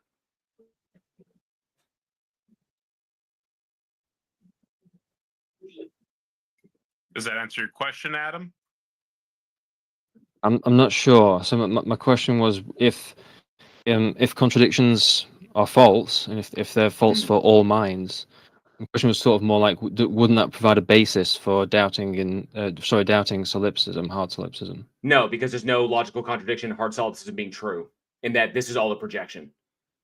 Like I said, there's no defeater for Descartes' demon. There's no defeater for hard solipsism. Currently, no defeater for hard solipsism. If you were to show a logical contradiction, then yeah, you would then contradict. It would show it to be contradictory, and then it would be false. Then we could eliminate it, but we can't currently eliminate it because there is no logical contradiction in that being the case, which is Descartes, and then further Nietzsche identified that. So there's no logical contradiction there. It could very well be the case that all of reality is a projection. That is, in fact, in some Christian models, some theistic models, like the world and existence itself and everything that we perceive is just God's perception.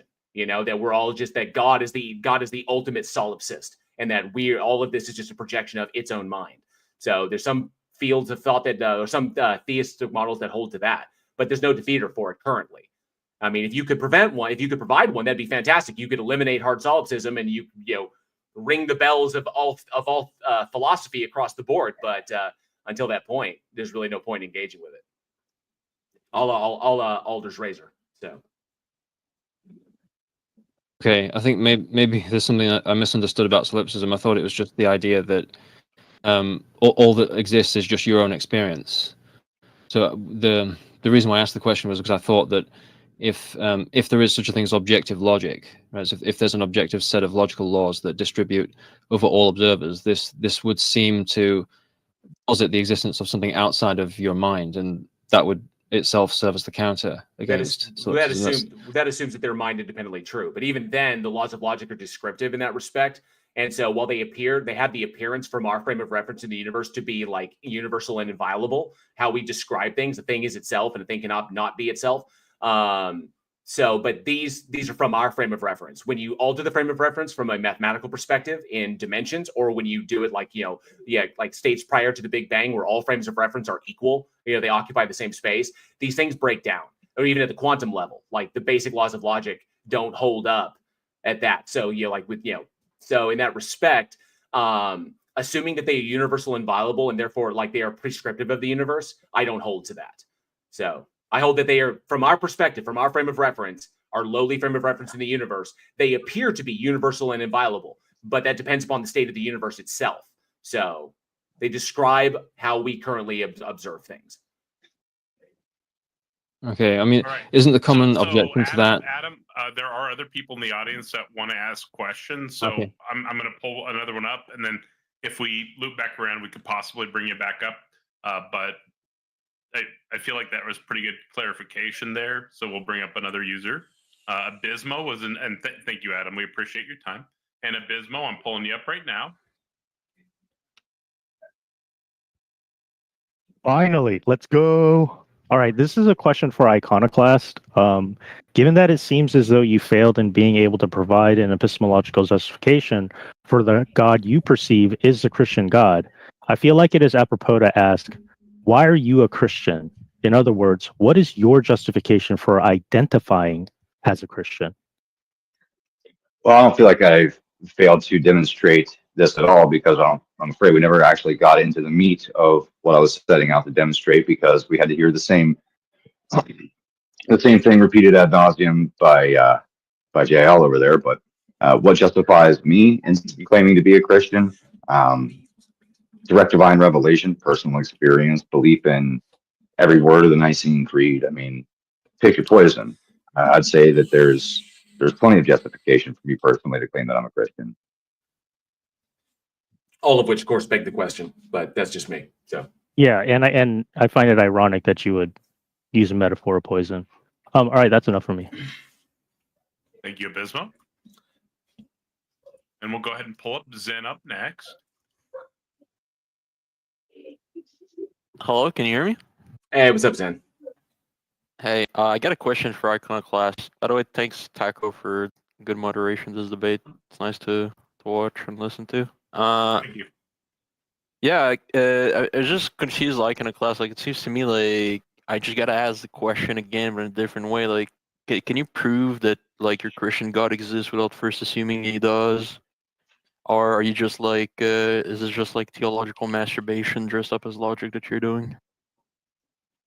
No, I do believe that I can prove it. And if you want, send me a DM so I can respond to you. And I'll be happy to share what I believe to be that proof in the form of 3 documents. And you're welcome to pour over them at your leisure and find any holes in them that you might be able to. Just a spoiler, though, I've looked and several others have looked. And it seems that no matter who examines them or analyzes them, it seems to be the case that the possibility of any kind of mindless causal instantiation of the universe fails to meet the basic requirements of instantiation alone, or the existence of the universe alone.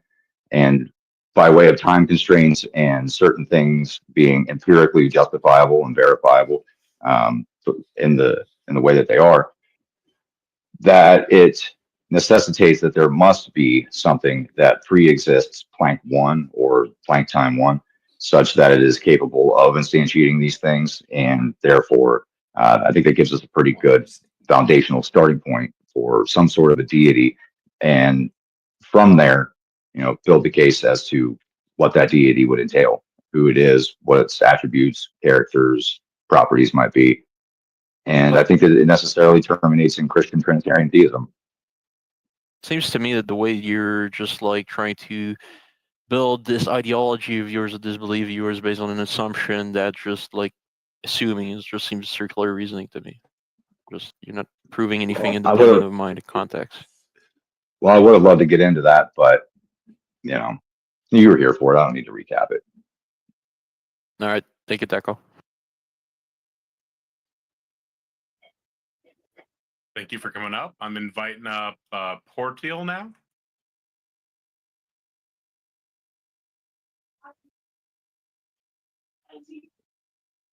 Hello. Hey, Portil. All right. I won't be perfectly coherent because I'm a little sick, but I'll try my best. When you said there were certain requirements for instantiation,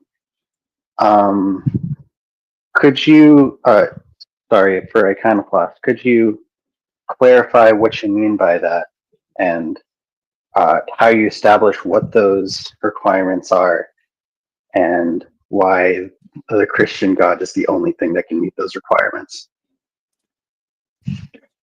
Sure. The things that are required to give rise to any kind of a physical universe at all are, well, material conditions, space, time, matter, and energy, and laws that govern over them that are in a interdependent causal relationship between them. So I used the example of gravity earlier.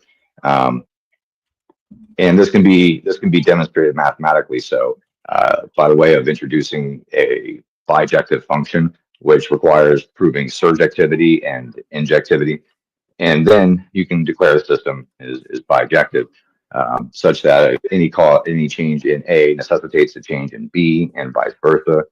And according to all observable, cosmological data that we do have, all the way back to Planck time 1, that these things must have necessarily been the case. These bijective relationships, specifically, I have a list here. Give me just a second.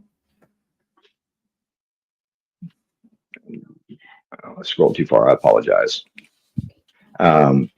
There's this list of the strong coupling constant, the mass ratio precision, the inflation field equations, and Planck time derivation, as well as the gravitational constant, that are provably bijective in their nature and must be the case at the initial inflation event of Planck time 0 to Planck time 1 and beyond.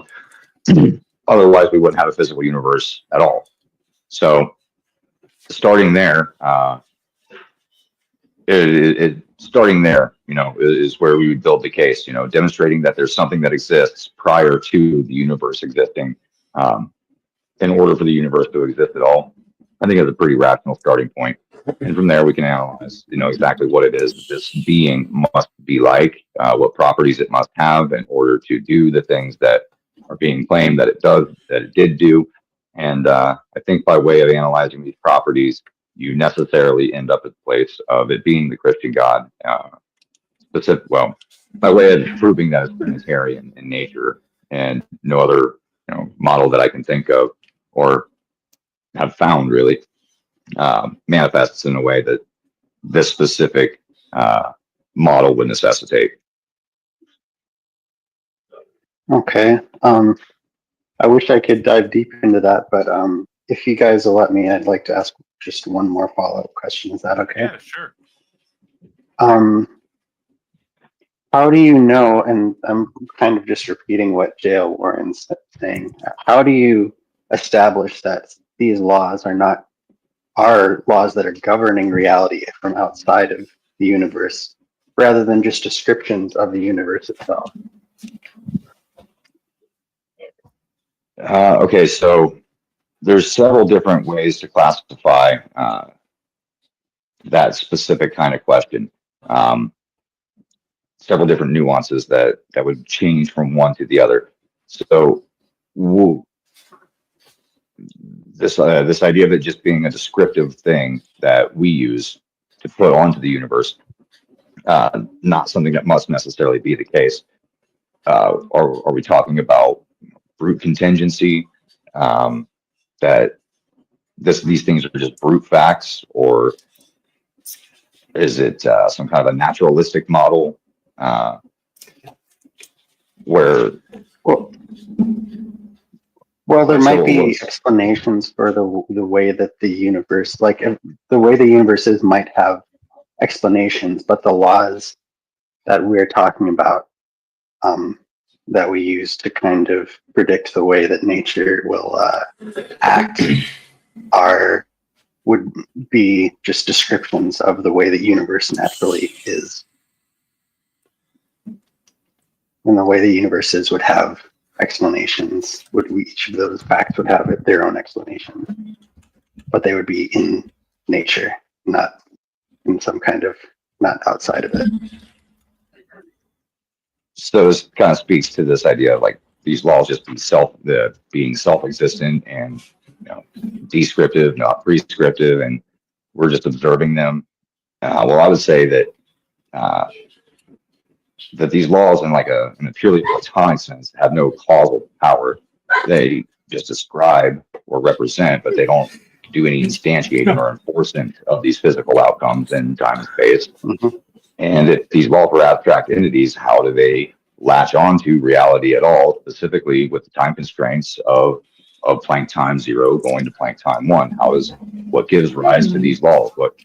What could possibly order them in such a bijective functional way that allow the cosmos to evolve in the first place?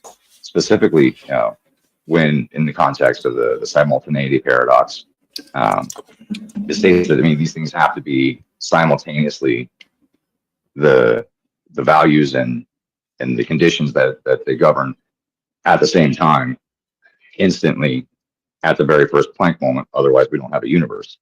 So it would have to demonstrate some kind of explanatory power that speaks to these points that, yeah, I just don't think it can, and that has yet to be demonstrated to me. It has yet to be demonstrated that what has explanatory power.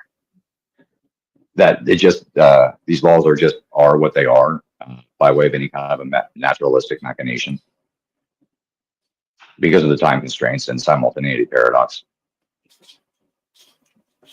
Has he fully addressed your question, Port? I'd like to move on to the next. Not fully, but it would be a good idea to move on. Thank you. Oh, yeah, we can come back around. If they're cool, take on some additional questions at the tail end. We can go a little bit over the 30 minutes I have allotted for this. But thank you, Portiel. But we'll go ahead and move on to the next one. I think Leo Phileas was up next, so I'll pull up Leo. Hey, man.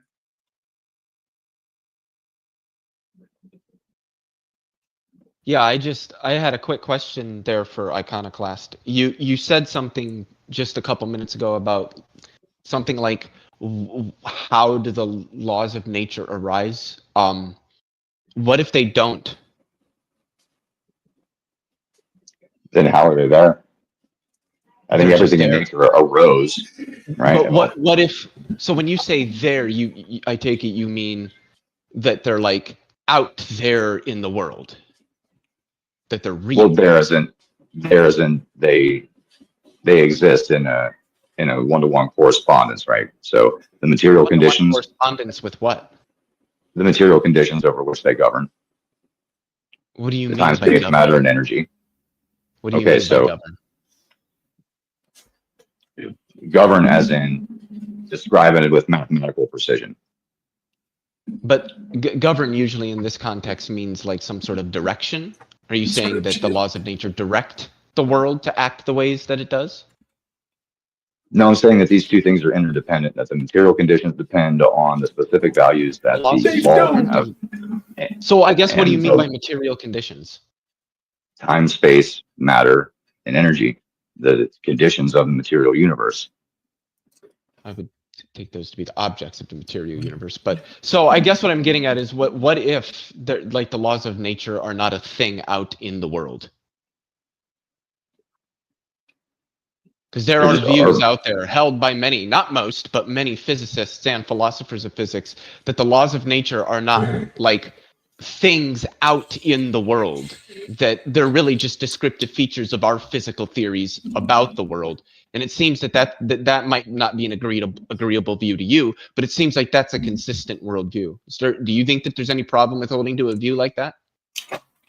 It sounds almost like you're describing some kind of a nominalist position. Is that right? Perhaps, I mean, yes. Yeah, I think nominalism fails on a number of different fronts.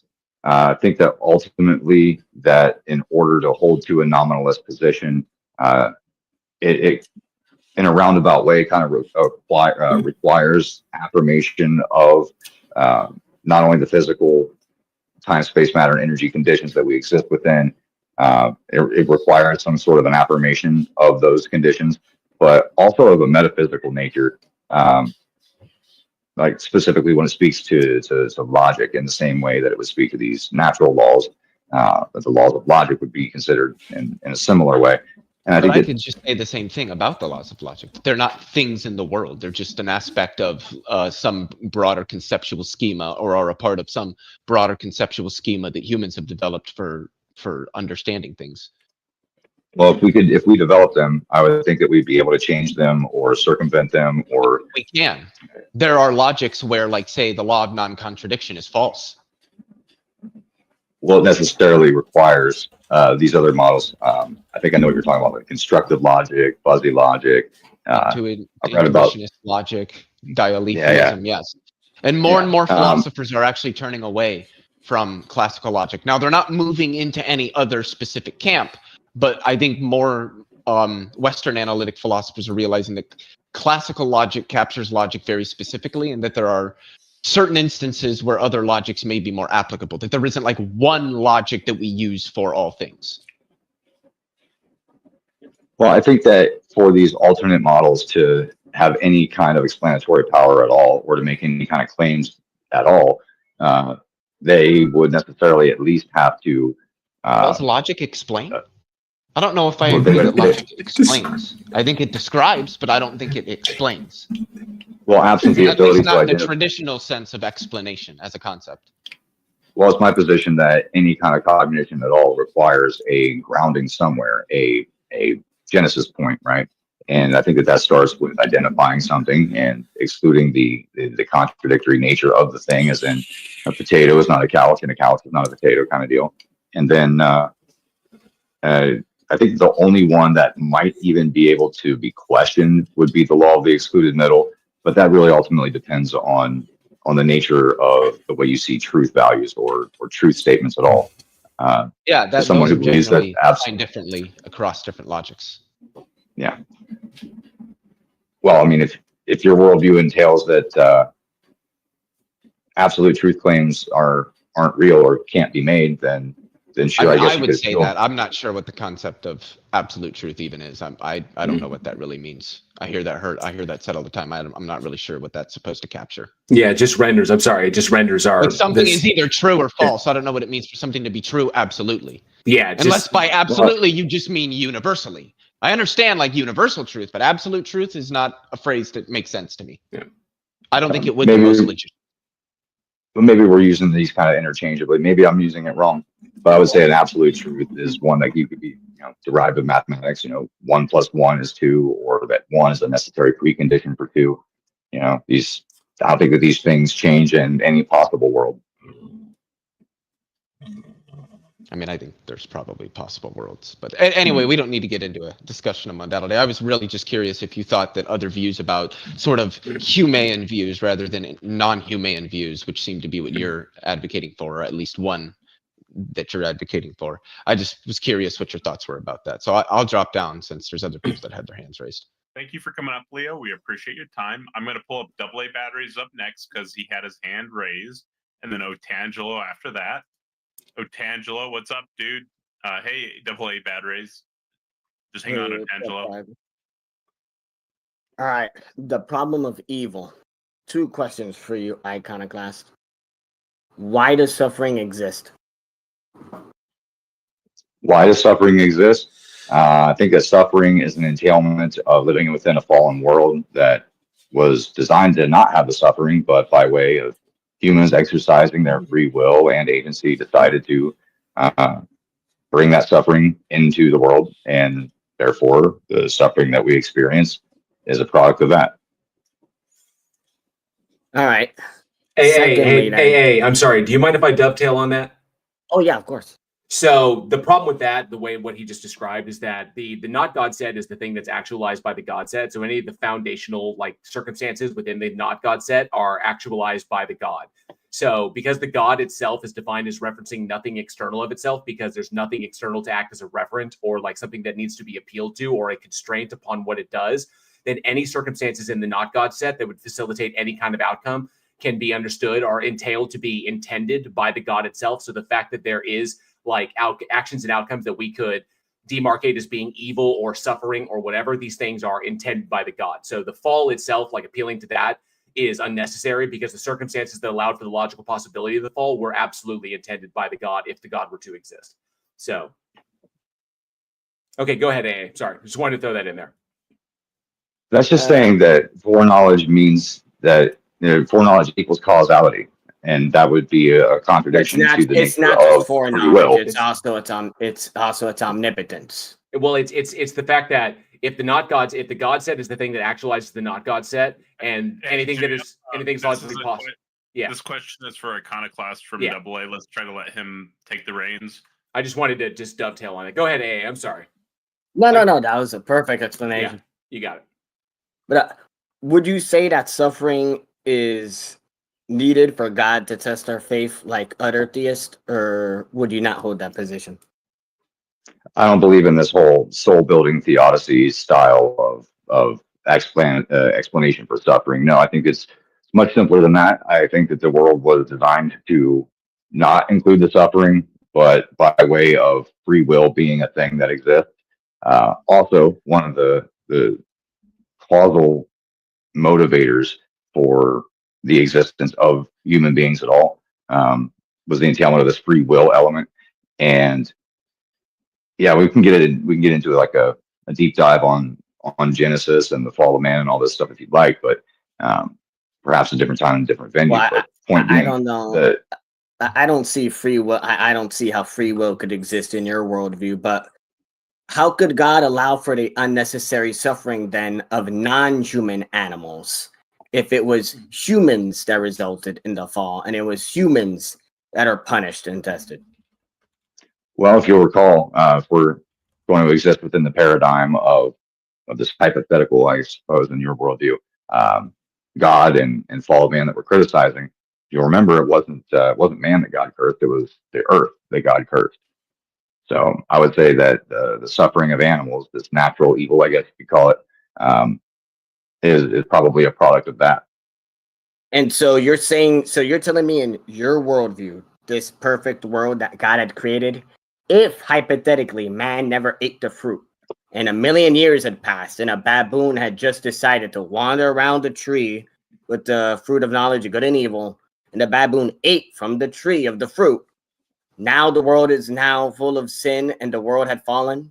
This amazing, beautiful world that God had created just gone because a baboon with no knowledge or any idea what that fruit even is just caused sin.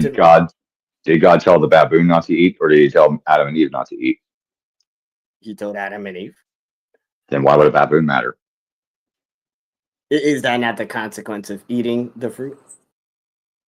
Well, I mean, if we're taking this as the most textually literalist position possible, then I suppose there could be a ramification there, possibly. I can't rule it out. But then again, this is breaking the bounds of the hypothetical that we're examining, isn't it? And I bring that up because then, so if man eats fruit, man and every other thing punished. But if non-man eats fruit, non-man thing not punished, and man also not punished. That seems like a very, in my mind, shit system. Well, I mean, I suppose you can dream up any kind of wild hypothetical you desire and call it a shit system, but I would say that even within the bounds of that hypothetical, I don't see that there is necessarily any kind of downstream negative ramifications of the baboon eating it because the baboon wasn't told not to eat it. That was Adam and Eve. Yeah, so the point of that is to demonstrate how Adam and Eve were told not to. They were told not to, but yet now the baboon is punished. The baboon now lives in a world of disease and suffering and sin, even though the baboon had nothing to do with God's command towards Adam and Eve. Well, if you also Real fast, this will be the last response for AA batteries for my Iconoclast, so we're going to move on to Tangelo. sure, I'll keep it brief. Real quick, Adam was assigned stewardship, right? This is described in Genesis where he's told to name the animals, and have dominion over them. So, yeah, if the leader falls, if the steward falls, then it stands to reason that everything downstream of that person, that being, would suffer some consequences. This is just the nature of hierarchy. All right. Thank you for your time, Lovely. Iconoclast, J.O. and Taco. Yep. Do you mind saying something funny from one of the audience members? For who? Well, would you mind saying something funny real fast? What do you need me to say? One of the B.S. Lewis was asking, can you say oompa loompa doompity doo? All right. What does he want me to say? Oompa loompa doopity doo. All right, I got it. Oompa doompa doopity doo. Later, guys. Later. Take it easy. Anything. We went a little bit over the 30 minutes. You guys mind taking a few more questions? Yeah, sure. No, I'm cool. Cool. Go for it. I'll pull up Otangelo.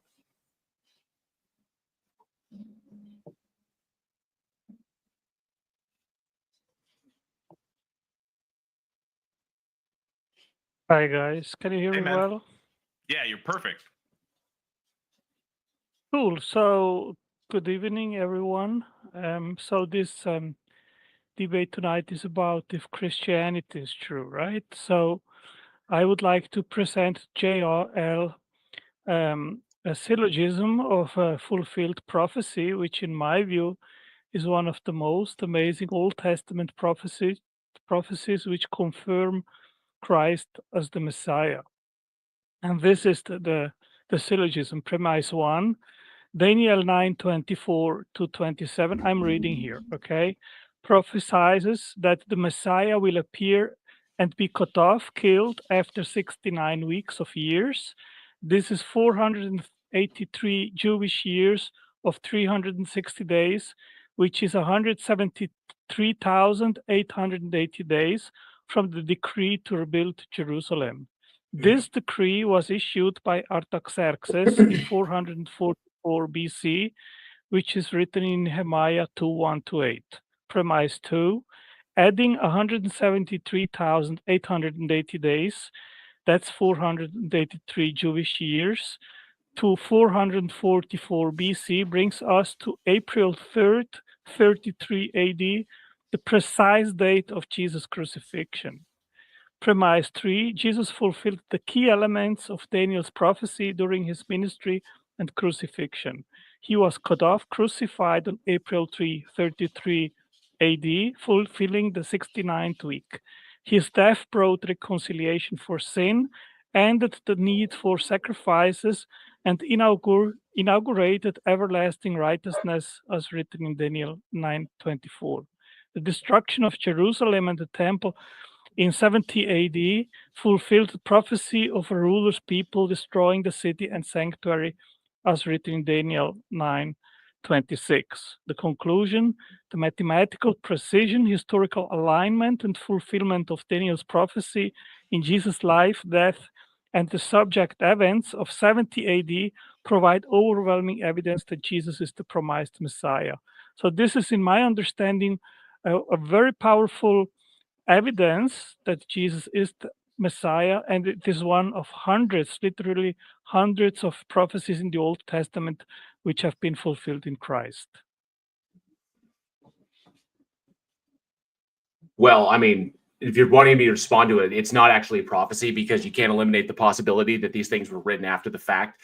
Given that the Book of Daniel is a second century, was written in the second century with a 6th century setting, so because it's prophesizing about things in the future and like that. But the stuff in the Old Testament was known by Jews at the time, even before Jesus was supposedly walking around. So it's literally, you can't eliminate the possibility that the writers, the authors, whoever they might be, because whoever they were, that the writers were not referencing what they knew in order to cultivate a story about a thing coming true. So because we don't have access to those authors and we don't have access to the originals, all we have is a bunch of data. We have a story being told.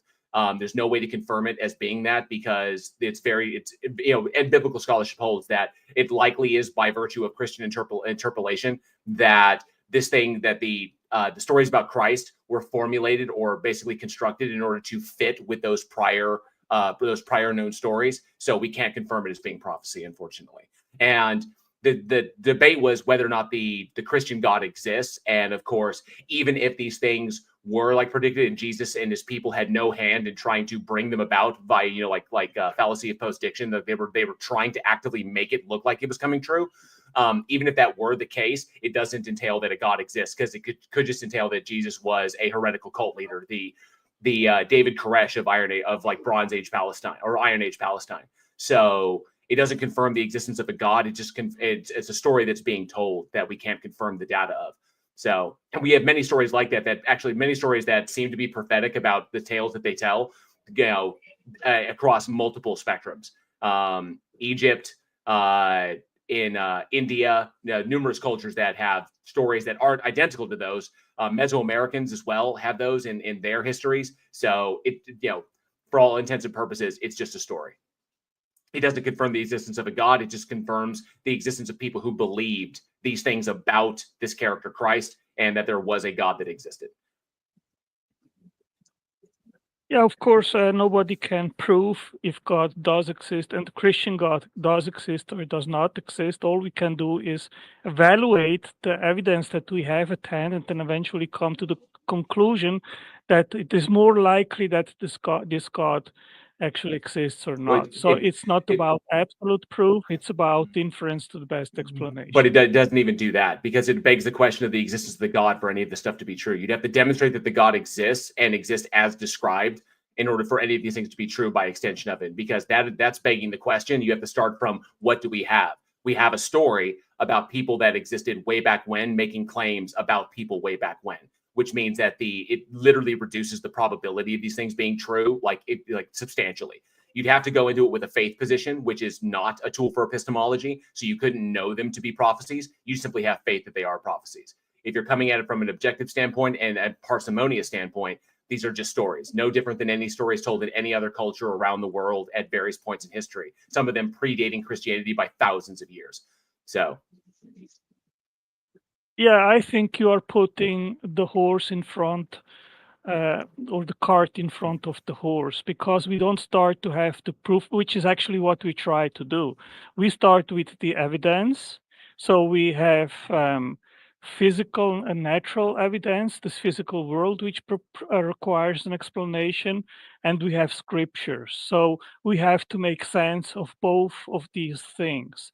And if you think, JL, that the naturalistic worldview, which posits that no God is required, is a superior explanation for our existence, then it's actually also your job. You have also the burden of proof to provide reasons why the no God hypothesis is more reasonable than the God hypothesis. Yeah, I personally that's very easy. That's very easy to do. Hundreds of atheists, That's and very I've easy never to do. seen a reasonable answer to that question. Yeah, it's very easy to do. There's no logical contradiction in the non-theistic worldview. Naturalism could very well be the case. There's no logical contradiction there. There's no evidence to indicate that the thing exists at all. There's nothing you could point at. Anything you point at as being evidence of it would be begging the question. It's the most parsimonious response, and it leaves open, if such an entity does exist, then we can incorporate that, because it's not the position absolutely that it doesn't exist, but that the concept doesn't have any explanatory or predictive power, so we don't utilize it. We simply throw the concept onto the pile of things that are unfalsifiable concepts, and we'll come back to it once it's demonstrated to actually be a thing to have contention. So yeah, it's the most parsimonious. There's no logical contradiction, and there's no like, negative implication of it. It's simply describing the universe the way it is. So that would make it more reasonable, because, like, for example, regulatory theory versus necessitarianism. Necessitarianism is circular at its core, whereas regulatory theory is not, because it doesn't take the position that anything was intended to be a particular way, which would, of course, assume there's a thing to have the intention to prescribe the universe, to prescribe things, to dictate how the universe is going to be, like Iconoclast holds. So ultimately, yes, it's the most parsimonious, it's non-circular, and there's no logical contradiction. Therefore, it is more rational to hold to it until evidence is provided that such an entity exists for any of the things that you're talking about to be demonstrated, would be entailed to be true to at least a probabilistic degree. Yeah, I think this is a very weak defense, JL. First of all, I don't care if you think it's weak. I don't think it's weak. It's rational. Hang on, guys. Otangelo, this was a quick audience question for JL. I do have Alley Cat, who had their hand raised, and Space Booties as well. So I'm going to move on to them, and then maybe if they still want to chat with you for a moment, we can bring you back up. Okay. Thank you for coming up, Otangelo. We had Alley Cat. Hey, what's up, buddies? Iconoclast, I have a question for you. How do you respond to the problem of divine hiddenness? Divine hiddenness? Ooh, Schellenberg. Schellenberg. Well, yeah, for me, that's not really a problem. Divine hiddenness. Well, starting with the idea that the evidence of God is written across his entire creation, that's apparent to me, having experienced what I have and with the benefit of hindsight. And I would suggest to you that anybody that does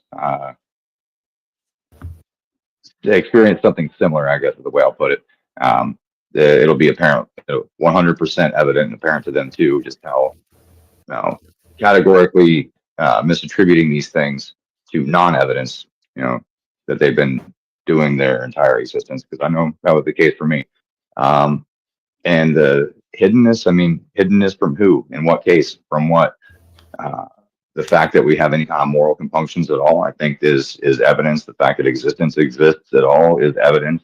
I don't have a problem with divine hiddenness. I think it's just a conceptualization of people who were, presuppose that the God doesn't exist at all. So you don't think that non-resistant unbelievers actually exist? I would suggest that non-resistant non-believers ultimately become believers. How do you know that? If I may ask, How do we not know that? If I can ask a clarifying question, Iconoclast, just for the sake of it, just so we can clarify. Are you familiar with what? Because none of the things you appeal to are referenced in the argument from divine hiddenness or the argument from non-belief. Are you familiar with Schellenberg's argument there, or does Alley Cat need to articulate it for you? Perhaps I just don't understand what divine hiddenness is, but I could have swore I've tangled with this before, and the sentiment is such that, well, if God exists and he wants this reciprocal relationship with his created beings, and he wants these things, then why doesn't he make his presence more known or easier to access?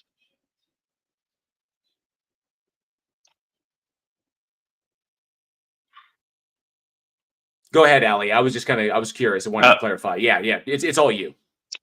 Yeah. So, like, the argument basically says that, like, he loves all of his creation, right? Which means that he wants to have a personal relationship with all of them, which means that he also would want to have a personal relationship with non-resistant non-believers, but the non-resistant non-believers actually do exist. So, like, the question is, like, why doesn't he provide evidence to, like, this group of people that, like, by no fault of their own, like, they're not Christian? Well, you'd have to demonstrate to me that these non-existent non-believers at some point not misinterpreted, but I didn't convey like the argument properly. Like, because he isn't like showing evidence to like this group of people that don't believe by like no fault of their own, because like you also claim that he has to be like all loving and shit, right? Like Well, there that- seems to be a contradiction there, and like therefore well, like that- it can't exist. That presupposes that he's not showing the evidence, and it presupposes that we're not making a category error when we see evidence and don't label it as evidence. No, that's not what it's doing at all. It's not presupposing it. What it's doing is that the God is not giving the evidence in a way that is understandable by the individual agent. In that ostensibly it could do that and not simply present what it thinks is evidence and then hope that other people come across it and interpret it in the right way. It would do it in a way that is completely unambiguous to every single person on the planet. The reasonable non-belief is a thing that occurs. But we decide. But hold on, we decide how we interpret the things that we see. We decide what our impression is based off of the sense data that we gather and That's collect. it's irrelevant. And It's irrelevant. and because how we extrapolate that data into what the meaning behind that data is. And if we decide that this isn't relevant to the God thing existing or not existing, then how much more do you expect him to do? The evidence has been supplied. It's up to you to interpret it without these preconceived notions of, well, that's not evidence for God, obviously, because it's irrelevant. This is a question from Alley Cat to Iconoclast. Oh, it's fine. So you're saying that the evidence is already there, but these like people that I'm talking about that want to believe in God, but the evidence just isn't provided like so clearly to them. Like those people don't exist. Is that what you're saying? Well, I'm not saying that it wasn't provided to you. I'm saying that we're all provided the same set of data, the same set of evidence to a certain extent, right? Yeah. But through that lens, I'm not saying that like you're provided evidence. Like I'm not provided evidence, right? But why is it that he wants to have a loving relationship with all of his creation, but only like some of it end up to have this relationship with him?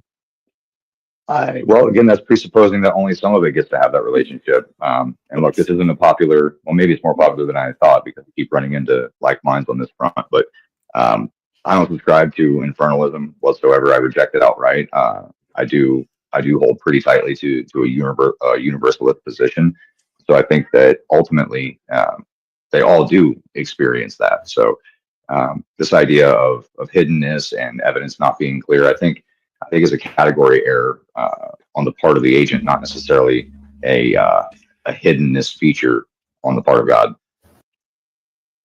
Okay, maybe I need to post like the argument. Yeah, I don't think he's right. I don't like the syllogism itself, like Sheldon, but either one, like his easier one or his longer one, I think it would probably be helpful because none of this stuff is relevant to the argument itself. Because the standard of evidence is what's dictated by the God. The God can dictate what the standard is. So it would know that one simple standard would not apply equally to every single person on the planet simply by virtue of those things. So it could reveal that evidence in a way that would convince every single person simultaneously in a way that would convince them.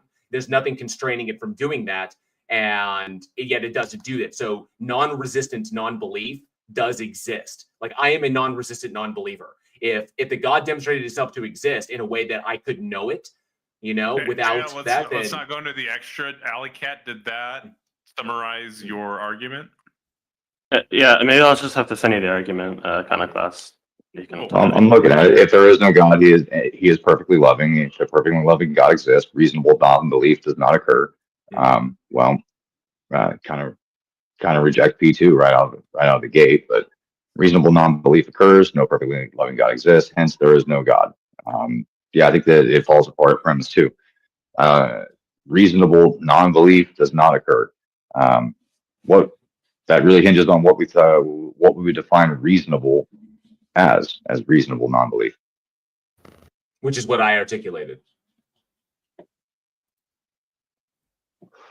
If belief requires the commission of a logical fallacy, or or like putting like feelings about evidence, stuff like that. This is a question from Alley Cat to Iconoclast. Do you have anything else you'd like to include with that, Alley Cat, or is that sufficient for now? Iconoclast, can you show me what you're looking at right here with reasonable non-belief? Because I'm looking at the Stanford Encyclopedia and I don't see that.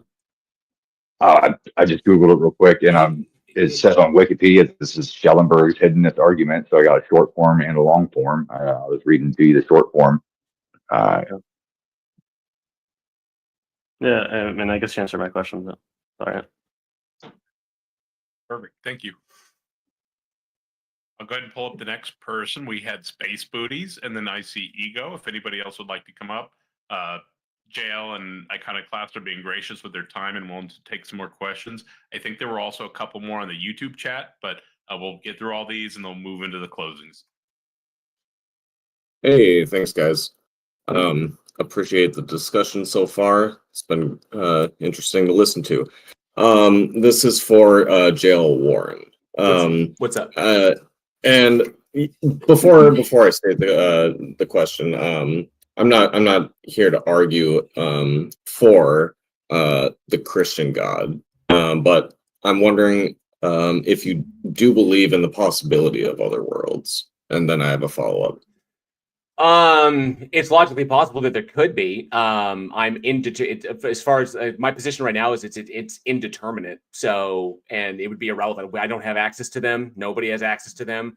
So making statements about them would be pure, speculation. And, so sure, there could be other possible worlds. We don't know. We may never know. Maybe one day we will, but until we cross that threshold, it's really not that important to me. All right, fair enough. Do you mind if I set up a syllogism, or if you're already aware of Plantinga's argument, you can just go on that. I'm familiar with Plantinga's redefinition of omniscience in order to push God into the logical possibility issue, so that the logical problem of evil doesn't exist for it, and try to his theodicy to try and argue around it, and it fails. Ultimately, because God is still the set from which all logically possible not God sets arise. And the problem is, if omniscience is knowing all true propositions infallibly, because God's perfect nature, and therefore its knowledge would be perfect by extension. So therefore its knowledge cannot be otherwise, because perfect is, logically entailed to be unchanging. It cannot improve or be different from what it is, because it is perfect. So even if you had even if multi-world theories was proven, then any true proposition in any logically possible world would be known by the God. And so because it is the thing that actualizes those worlds, then those propositions cannot be otherwise. So it still doesn't get around it, because, it still doesn't get around the logical possibility of the logical problem of evil, from the way Epicurus, and say actually the way Epicurus and Hume kind of articulated it. I have a different articulation on the logical problem of evil that goes towards God and what it must do, and what it must do and what it wants to do. Which is a little bit a different attack at it, but I get Plantinga's argument there, what he was trying to do, but it's not very satisfactory, because he just redefines omniscience to get around the logical contradiction. Gotcha. Thank you. That's all I got. Not a problem. Thank you, Space Booties. And then Ego.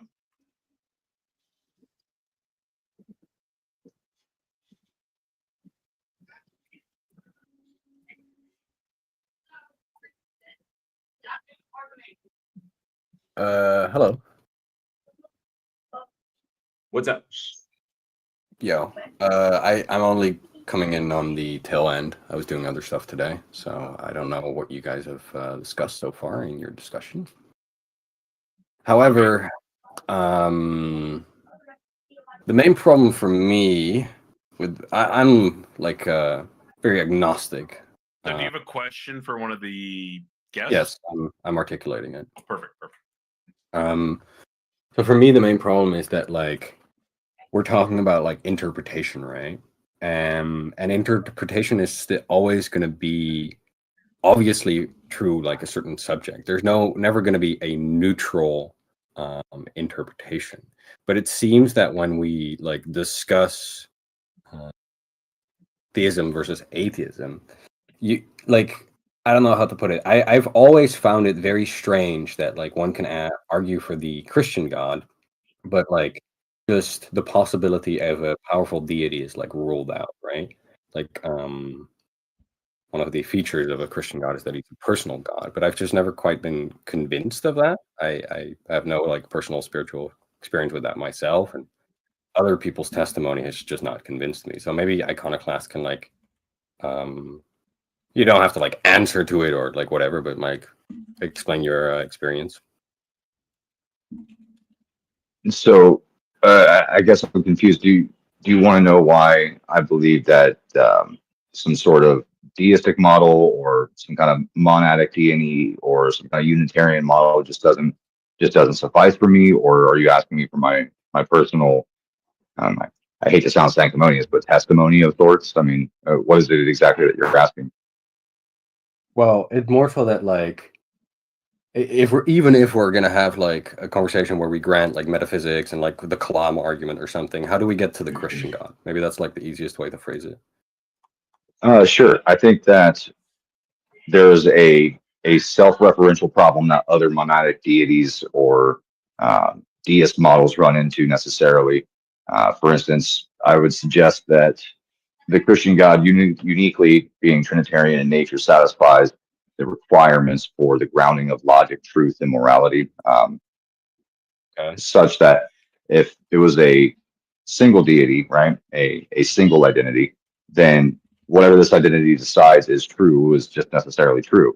It doesn't mean it's the truth. It just means that this deity decides that it's the truth.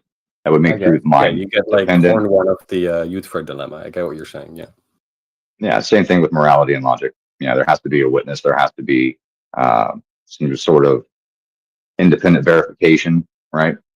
And I just don't see that any non-Trinitarian model would satisfy that demand.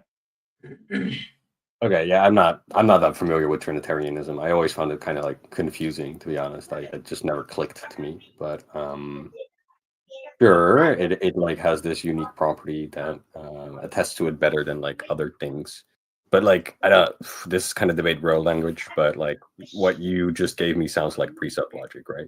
Just like Christianity is true because out of all worldviews, this particular instantiation of like a concept explains these things the best, right? But again, there we have like the force of interpretation, right? That's kind of yeah, that doesn't seem like a neutral observation to me at all. So I'm still like kind of confused on how you get there. I get your answer with like the Trinitarian God, but like how does the Trinitarian God do that? Because the witness or something? Well, I think it's by functional dependence alone. Like, for instance, logic without truth has no content, or truth without morality lacks any kind of normative force to it, or morality without logic is just like every other thing else, incoherent. And well, I mean, any attempt, logic and like morality and all these things aren't like incoherent. That's my main like this again is precept logic, right? Like you have to deny the possibility of like other worldviews having a coherent account, but like there's a lot of religions and there's a lot of like metaphysical systems, right? Like I don't know how to put it to you. It's again like already like a pretty loaded interpretation. We're like, yeah, maybe I'm jumping the shark here, but I just don't see it. well, I think what I'm just hearkening to a non-theist or non-biblical source, I would probably cite to the PSR. States that every existence must have a sufficient reason for it. And I think that the Trinity provides a self-explanatory foundation that prevents this kind of infinite regress that I don't see any way around if this deity is some kind of a monadic structure. Yeah, I can give you an account right now. Arthur Schopenhauer. I'm not that familiar with his work, but I was reading a collection of his works lately with a pretty good introduction. Arthur Schopenhauer like has a metaphysical system. He's an atheist. He integrates the PSR with the fourfold root of reason, right? Like he has like a pretty coherent, parsimonious metaphysical system that's completely atheistic. So for me, that's already like one account that's like pretty coherent. So then I would like need a motivating reason to choose out of one of these metaphysical systems, right? Or accounts. So we're like back to square one. Do you get like I need like something special for to carry me to the Christian God claim, right? I hope that's not like too high of a burden, but it feels pretty reasonable to me. Well, no, I think for the individual that's perfectly reasonable, right? What separates this model from the others when it comes to providing whatever metrics it is that would be judged for determining the success or failure of the model. Right. So the PSR seems to be described, eloquently enough or sufficiently enough through Schopenhauer's. I'm not familiar with the guy's work, to be honest, but Right. through his model. But I would suggest that there's something that there's at least something in it that, or there's at least something in existence, I should say, that probably isn't sufficiently addressed. And absent knowledge of it or having looked into it, I wouldn't be able to answer to exactly what that is. Right. So sorry, I name dropped Schopenhauer, right? My point with Schopenhauer is that he just has like a metaphysical account, right? Like he has a coherent metaphysical account. So like the whole like, oh well, my worldview integrates PSR and Trinitarianism. Therefore, it's like most motivating to me for these accounts of things. Things have like direct accounts for these properties themselves. Maybe not the Trinitarian morality thing; their conception is different. But aside from that, like, I don't know. Sorry, you wanted to say something. I didn't mean to interrupt. Well, no worries. I was just gonna ask, like, does it get you from an is to an ought? Does it ground moral objectivity? Does it make any kind of value judgment on the nature of truth? Like, can there be absolute truths, or is there any kind of grounding foundation for these different things? I mean, I don't know. I'd have to look at his model and to give you more precise feedback.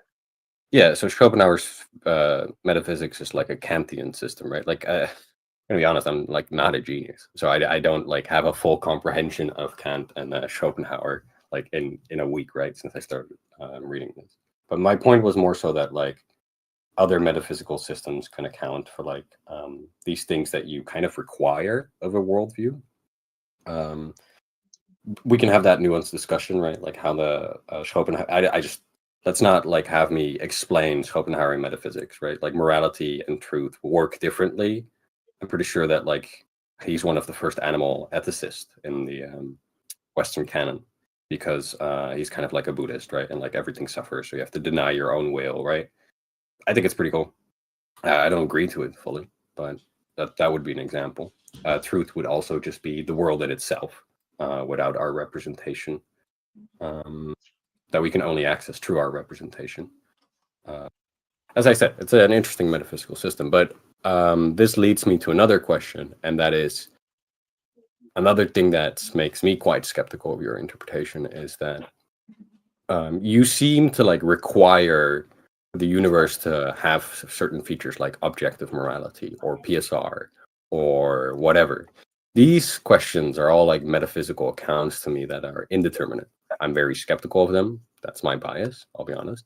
But I don't think like the world needs to conform to like certain standards that I think of. I think the world just is, and we can discover that, right? Like, and so presupposing a metaphysical system or account that integrates objective morality and then saying, well, all these accounts don't do that is very odd, right? It's like a very selective interpretation. What would you say to that? I would say that absent objectivity, morality doesn't exist. It just reduces to opinion and preference. And I think that leads to some pretty serious epistemic issues when it comes to the nature of what is good and what is not, and any kind of true claim that you can make on it. As far as well, I'm personally I'm a error theorist, right? I think all moral exclamations are false, but I'm also a vegan, right?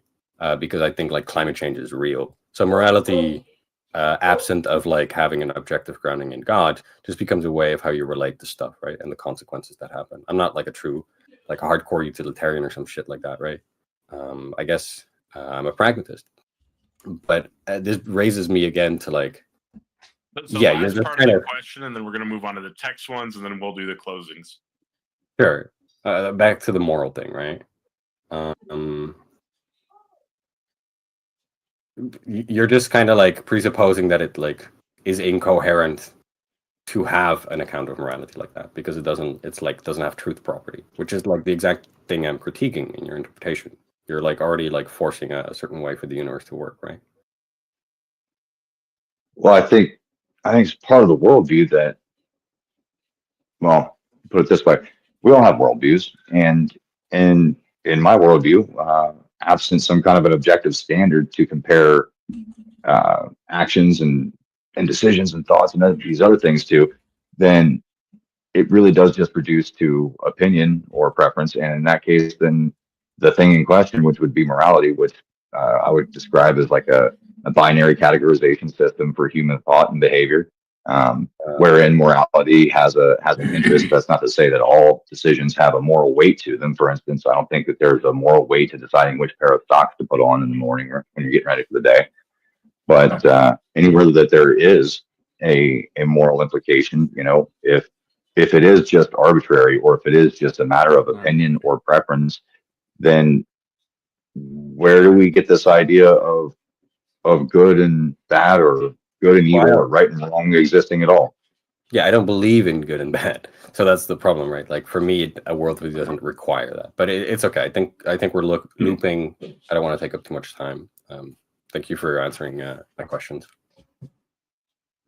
If I could dovetail on that really quick, the concepts like the distinctions between things that are right and wrong and good and bad, that these are these are valuations, and these moral valuations are informed by our moral intuitions. Our moral intuitions are informed by our evolved capacity for empathy. So it's our limbic system in response to other things around us that we are using as reference points to indicate to us individually what are good and bad and right and wrong.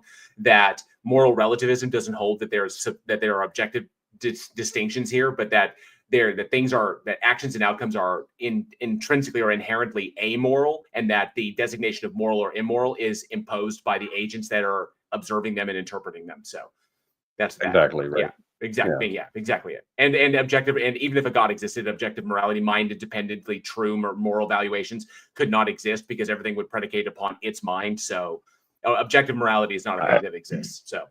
Yeah, well, I can propose a theistic model that it is still mind independent. If let's finish here, and then we're going to go ahead and move on to a few text questions. Yeah, I apologize for dragging it on, but I do got to get going soon, kiddos and whatnot. But yeah, how to do this concisely? Okay, it wouldn't necessarily be mind dependent if this morality, or if one side of the other of morality, good or evil, was ontologically grounded in the being that's defining or determining it itself, such that hypothetically, if the God that I believe in is real and he is immutable, means doesn't change, then the good is just ontologically part of that being, and that being doesn't change, then it necessarily would follow that this is not a mind-dependent thing, as in I don't believe that God decides what is good or evil. Good or evil just is determined by whether or not it is in comport with the being that determines it, meaning I don't think that evil is a created thing. I don't think it has its own ontos. I think that privation theory is the most accurate way to look at this. And in that realm, it wouldn't necessarily be mind dependent, because not even God decides what is right or wrong. He just is who he is, what he is, ontologically so. And that is the determining factor, not any kind of decision made by any mind, whether it's ours or one of the infinite. Yeah, the problem is that there's nothing there for the God to reference to make coherent distinctions. So you're basically saying God is good is just saying God is God. That's all that entails that. So go ahead, Taco. All right. Yeah. Let's go ahead and move on to the next question, because that was a question for Iconoclast, right? And this one will be, and then I think there was another one for you, Jail, but this is from Earl, and that's: how does an all-knowing, perfect being experience regret? An example would be after the flood, they did a rainbow. Experience regret. Well, you can know things prior to the thing happening and still regret that it happened, because I reject this idea that foreknowledge equals causality. That's not what that entails. Sorry. Gotcha. And then, hang on. And then another question for Jail Warren. Yeah, what's this up? Is from Numenon.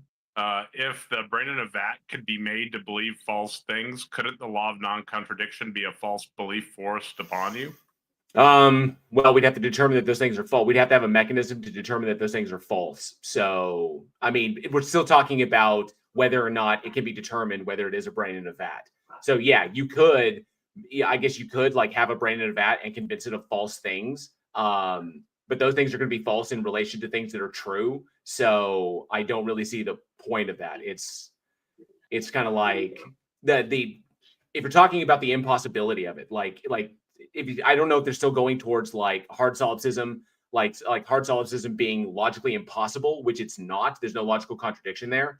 He's just talking about a certain situation in the event of hard solipsism that you could do something to a brain. Okay, but the system that the brain exists in, you're feeding it things that's false information, but it still exists within a system which the brain itself is not the container that it's in. So the law of identity still applies, and so does the law of non-contradiction, the law of excluded middle. By simply the thing existing entails that these things are consistent. So I don't know. Like, could you convince it of false things? Sure.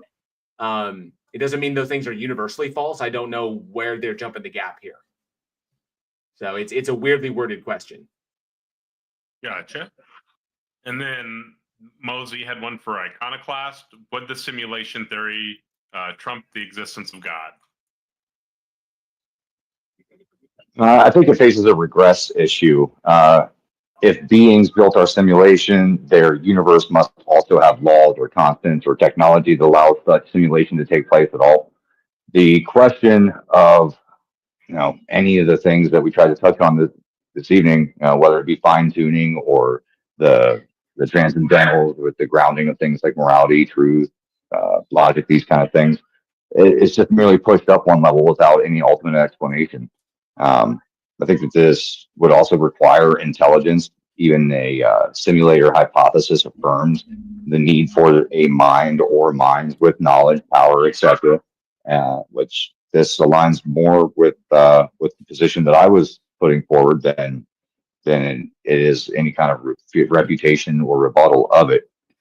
And I don't think that it escapes. I don't think that it would escape these things as being true, because the simulation has to have some simulator.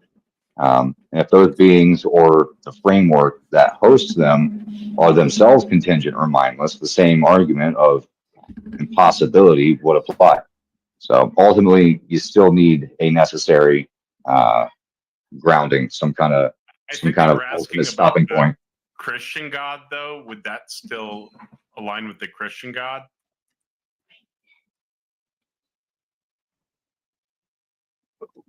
Okay, so simulation aligning with the Christian God, well, I suppose. Because they were asking if it would trump the existence of the Christian God, and you're saying it'll go like one level up, and then there would be a God of that reality. So would that still align with the Christian God? Well, I think there is only one God, and if there is a simulation, then is God running the simulator. So, can I rule it out on a logically impossible basis? No, not really. I mean, it's possible that this reality is just an illusion of sorts that were consciously inserted into in some way. But does it rule it out? No, I don't think that any kind of simulation hypothesis or simulation theory rules out or trumps the Christian God. I just think it faces an infinitely regressive chain of, well, who's simulating the simulators? Who's simulating that simulator? And it doesn't provide any kind of explanatory power. Gotcha. And Wiseape, I see your hand raised, but we're closing down the Q&A right now. I'm sorry, bro, you were a little bit late there, but we'll move into the Q&A here. The Q&A is going to start. Not Q&A. I'm misspeaking. I'm sorry. We're moving into the closing. One of those days. So you'll both have 5 minutes on the closings. Iconoclast, since you're the affirmative, you'll have your 5 minutes first. Let me know when you're ready, and I'll go ahead and start the timer. Yeah, I'm going to be pretty brief. So just fire away. Cool. Timer started now. Go ahead and do your closing. Yeah, I wish this conversation could have gotten off the ground in a more meaningful way. Probably poor time management on my part, because that 30 minutes that I had to do the cross exam just flew by, it seemed. But to answer the question that JL repeated over and over again about proving that a God exists absent some kind of context or mind, I think we could point to things like Gödel's incompleteness theorem, which is kind of why I brought it up early on, and I probably should have stuck to that more ardently. But yeah, perhaps in future discussions we'll be able to dive deeper into this, because I think the the barrier that ultimately led to this conversation really not going very far was the presupposition that was being made that by asserting something that I'm trying to imply something of theological nature, when in reality it was an effort in quite the opposite direction. And I don't think that we ever got to discover whether or not it was begging the question, because we never got to travel far enough down the path. So perhaps in future discussions, we'll be able to hammer those kind of details out and arrive at a meeting of the minds. But unfortunately for tonight, doesn't seem to be the case. So I think that's really about all I had. Can't think of anything else to add specifically. So go ahead, JL. Tell us Gotcha. how the silly theist failed in every meaningful way. All right, JL, I'm going to go ahead and start, and thank you, Iconoclast. And JL, I'm going to go ahead and start the timer whenever you're ready. Let me know when you're ready. I'm ready. As I have demonstrated via examining the logical entailments of my interlocutor's accepted attributes of the Christian God and found them to be in logical contradiction, it follows that this entity does not exist. I've also demonstrated that other attributes, whether generally accepted or fringe, can be shot down by examining those logical entailments, which also result in the particular God either not existing or being rendered completely unfalsifiable, and as such, there exists no rational justification for making the claim that such an entity exists. The various logically valid arguments for the existence of the gods, such as the transcendental, the teleological, the ontological, cosmological, or even moral arguments, all fail as well, because they argue from the position that not only does the entity exist, but that it is defined in a specific way. But because those two propositions cannot be demonstrated to be true, independent of mind and context, they do not serve as evidence of its existence, merely assertions that would be true were it to exist, and ultimately beg the question of the entity's existence. So ultimately, regardless of how the God is defined, it falls to the positive claimant, who assumes the burden of proof, to demonstrate the truth of their claim in order to establish rational justification for making claims about external reality, such as this entity existing. As my opponent has failed to do so, has not provided any functioning explanatory or predictive model that makes better explanations and more accurate predictions than the naturalistic ones we currently operate with, that he has not identified any logical contradiction in the non-theistic worldview, that his position is predicated upon personal incredulity, emotional appeals to mystery and magic, and begging the question, we can conclude that the claim that the Christian God exists is not one that is rationally justified to make. Thus, as generally defined, the Christian God does not exist, and beyond that, there exists no rational justification to claim that it does, beyond being the pure abstracto within my opponent's mind. Thank you again, Taco, and to the Politics Discord and to the audience. Perfect. Thank you, both of y'all. There's not really enough people left in the... I was going to do a poll when we had 30-something, but it's a little bit less than that in this audience here, so we'll just skip that portion. But I do appreciate both y'all joining us today. This was a great debate. Thank you for giving us some extra time for the audience Q&A. I'm sure the audience absolutely appreciates that. If you want to chat after we get off at the stage, feel free to join the religion channel. I'm sure JL Warren's... Are you going to be around, or are you heading out? I've got my live stream going right now, so I'm going to chat with them for a bit. Gotcha. And so if anybody wants to pop over to my live stream, I'll be there. I'll possibly be over in the Politics Discord as well a little bit later. I do have some work I have to do. So, but yeah, I'll try and catch somebody. But if you have any questions, you can email them to me via my channel, or you can pop over and ask them in my live chat. Cool. After show at JL stream, that's Bridge the Divide, JL Warren. I don't know how it's listed on there. I also linked to Iconoclast YouTube in the YouTube description. And then everybody in both audiences, mine and JL's, if you're not on the Politics Discord yet, make sure you join the Discord. It's a great Discord. Lots of great conversations go on here. That's https://www.discord.gg/politics. So make sure everyone joins the Discord and comes and chat with us in the future. I'm going to go ahead and close this out here in just a moment. I do appreciate everybody in all the audiences being here and listening to this debate. You're all amazing. Thank you so much, everybody. Iconoclast and JL, do either of you have any plugs or anything you want to do real fast before I close this out? Yeah, just if you dig this, if you dig my content, if you dug this, then feel free to pop over to my channel. And if you like it, like, share, and subscribe. And be sure to check out Breakfast Tacos channel. He does amazing stuff. There's some amazing debates coming up on Taco's channel. Some really interesting stuff. So go check it out. He's got it all scheduled. So yeah, Politics Discord, Breakfast Tacos, Bridge the Divide. Check out Iconoclast if you like. The links are all available in the description. So come and hang out with us. Oh, and I almost forgot to mention, I am scheduling more debates. You don't have to be a big YouTuber. I'm not a big YouTuber, right? Feel free to send me a message on Discord or an email, breakfasttacosemail@gmail.com, and I'd be happy to see if I can't get you involved in a debate. I've had a lot of atheists reach out. We do need more theists. I'd love to have some more theists on. Yeah, this is a ton of fun. I appreciate all the interest, and everybody have a wonderful evening. I'm closing this out now. Thank you again, and we'll see you next time. Thanks, Taco.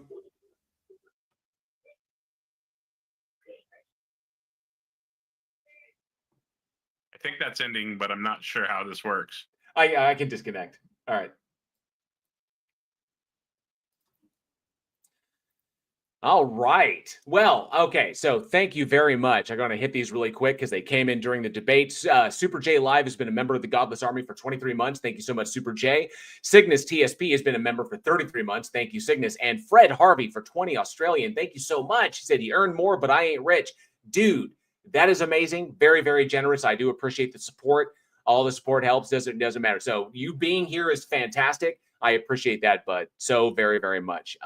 Very generous.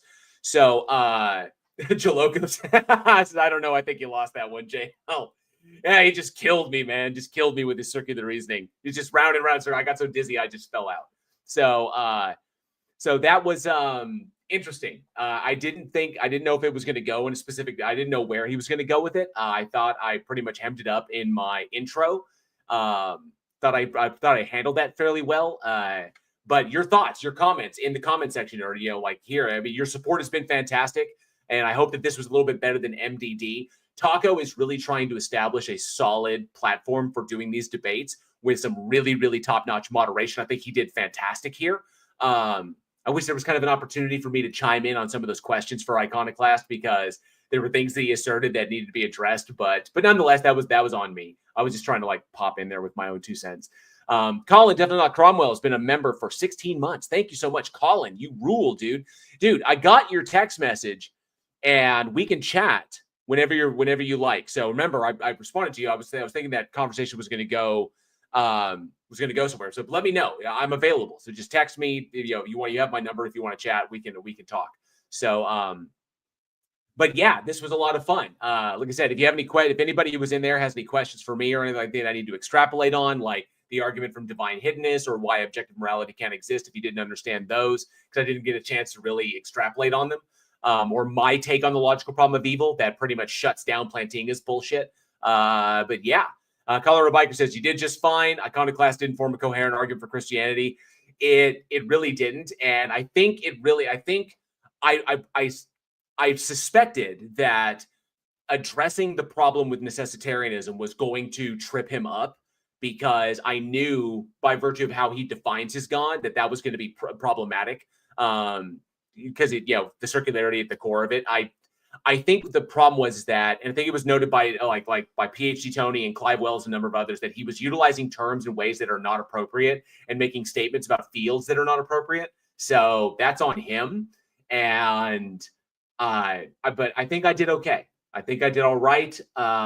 He never actually addressed my initial argument in that it doesn't exist because it's defined as a logically contradictory way. He just went to this fringe idea that was begging the question. So I Killed Earl says, my only critique is that you need to slow down. All the philosophy lingo lost me a few times because I was missing words that made it make sense. Gotcha.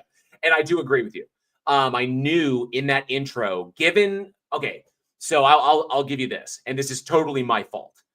I've interacted with Iconoclast in the past, and so I'm familiar with some of his stuff. Like the whole Planck stuff, that's all new. Like I've never heard him articulate that stuff before.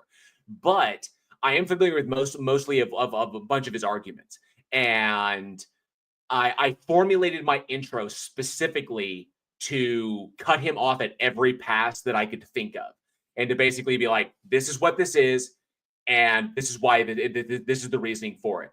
I could have, I contemplated going into Schellenberg's, divine, the divine hiddenness argument did seem to really have a place, but it's a place that we could go because it was brilliantly brought up by one of the questions, by what I think, I can't remember who it was who brought it up, but I tried to cut my intro specifically for him, because I knew where he was going to go. And I think he tripped up on the necessitarianism versus regulatory theory because I don't think he knew what they were, just like he didn't know what the argument from divine hiddenness was.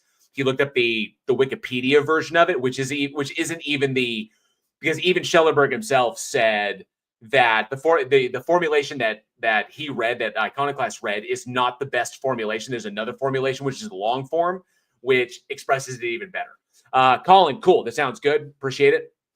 Boomer, who's been a member of the Godless Army for 40 months. Thank you so much, Boomer. You rock. I do appreciate that support, bud. But yeah, Jaloga says, how do you think he was going to misuse Gödel's incompleteness theorems? I have no idea. I tried to cut him off from that because these are just mathematical statements by virtue of the language itself that result in these things. And they're not making statements about like external reality as far as like from a physics perspective and what can be determined. But, like the halting problem also kind of goes into that. I felt that if he got there, if I let him go into that, he was going to get into the weeds. And so I was trying to like kind of, I was like, no, we're not going off into this woo-woo land nonsense. We're going to stick to the original question that you're not answering. Like I felt that's why I kind of cut it. I figured he was just trying to like burn out the clock, and that he cannot demonstrate that this entity exists independent of mind and context without begging the question. And pointing to anything as being evidence of it assumes it exists. Therefore, he's cooked. So Breakfast Talker says, I'm trying to be a neutral moderator, but I think that was the weakest closing possible, Raffle. You did fine, dude. You did great. And I think that was fantastic. I don't know. I mean, Iconoclast, are you talking about the closing arguments, or are you talking about your closing, how you closed it out? So I'm not sure what you're talking about there.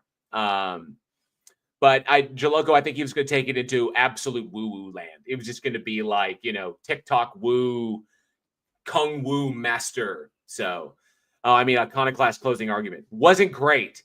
And the fact that, and I'm sorry, it was chef's kiss at the very end. The snarky little comment. Go ahead, JL. Tell him all how the theist just failed. He's like, sure, I will. I will tell you how you failed, because you did not disagree with the established attributes of the god. Therefore, it's a logical contradiction. Therefore, that thing doesn't exist. That was the intention. Is that if he didn't want to deal with that, it forced him into dealing with these concepts that are unfalsifiable.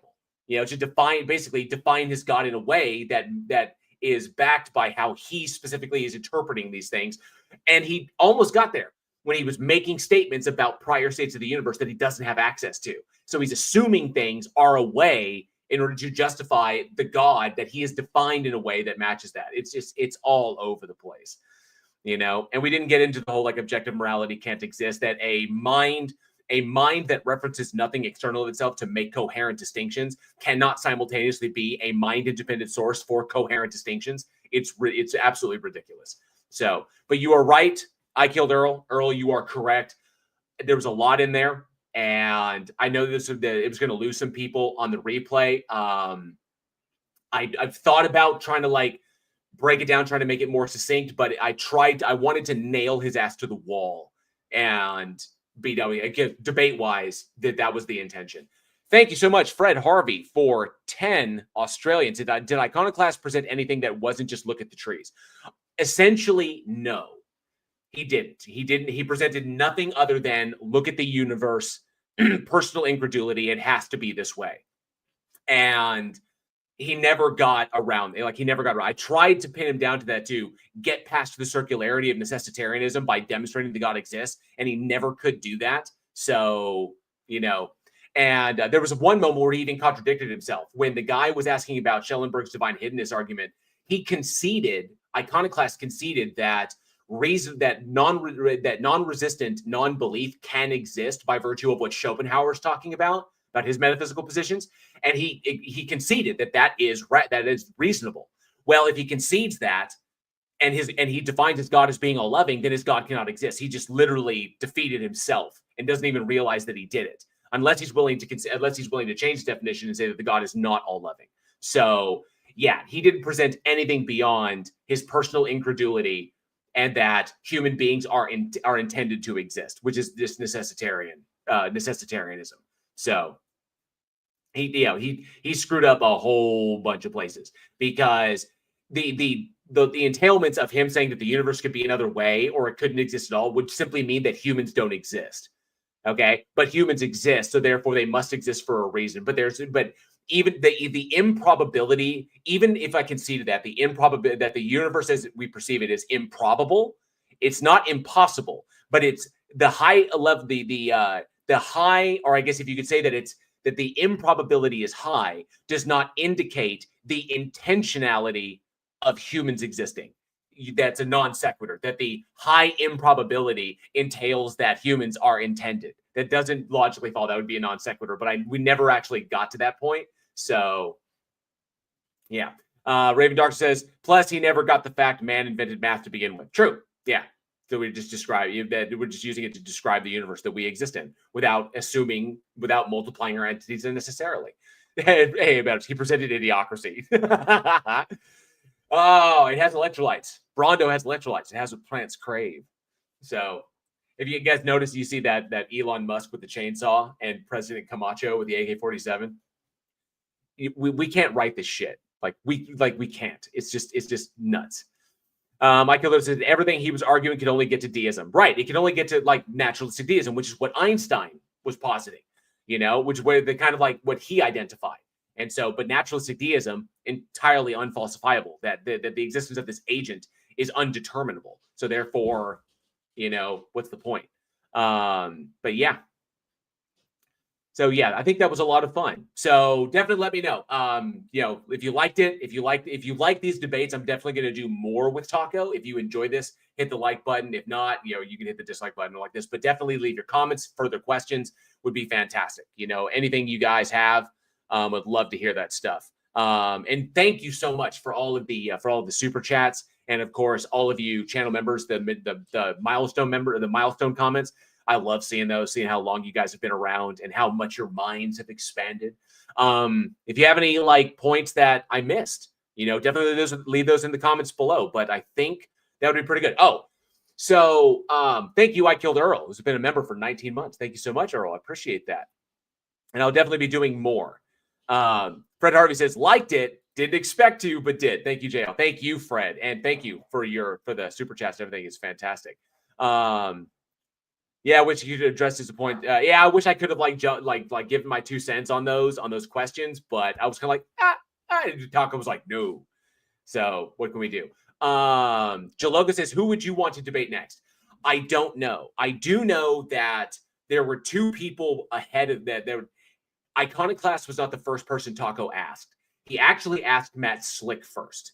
Okay, and Matt Slick said as a precondition of debating him, of him debating, Matt Slick wanted legal paperwork signed that would basically, that if Matt Slick performed badly or got wrecked, he could basically shut down the stream. He'd have the legal grounds because it was contractually through contractual obligation to shut it all down and keep it from spreading. So he wanted full totalitarian control over the debate itself. And so he wanted Taco and me to sign legal documents to this effect. And Taco was like, what? It's like, no. So that was Matt Slick.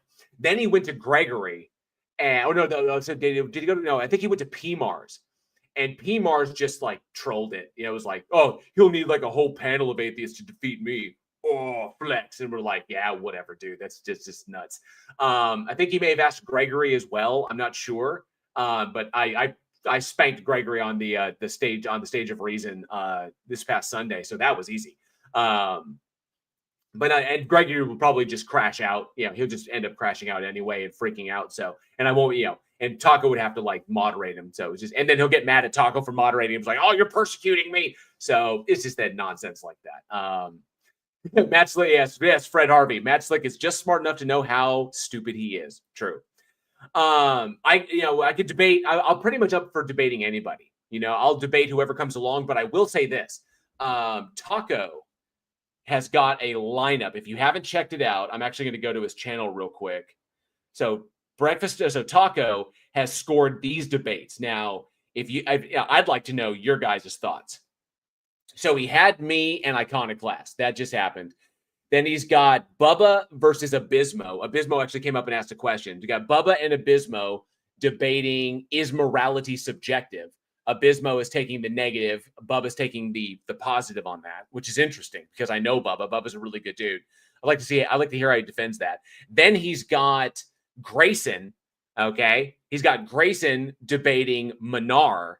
And Minar, you'll probably be familiar with because he crashes out a lot. The guy is not mentally all there. He's crashed out on Planet Peterson on Eric. He's like, the dude's freaking out. Like the guy freaks out so easily, but no, he's a Muslim and he'll be debating against Grayson versus Minar. That's going to be crazy.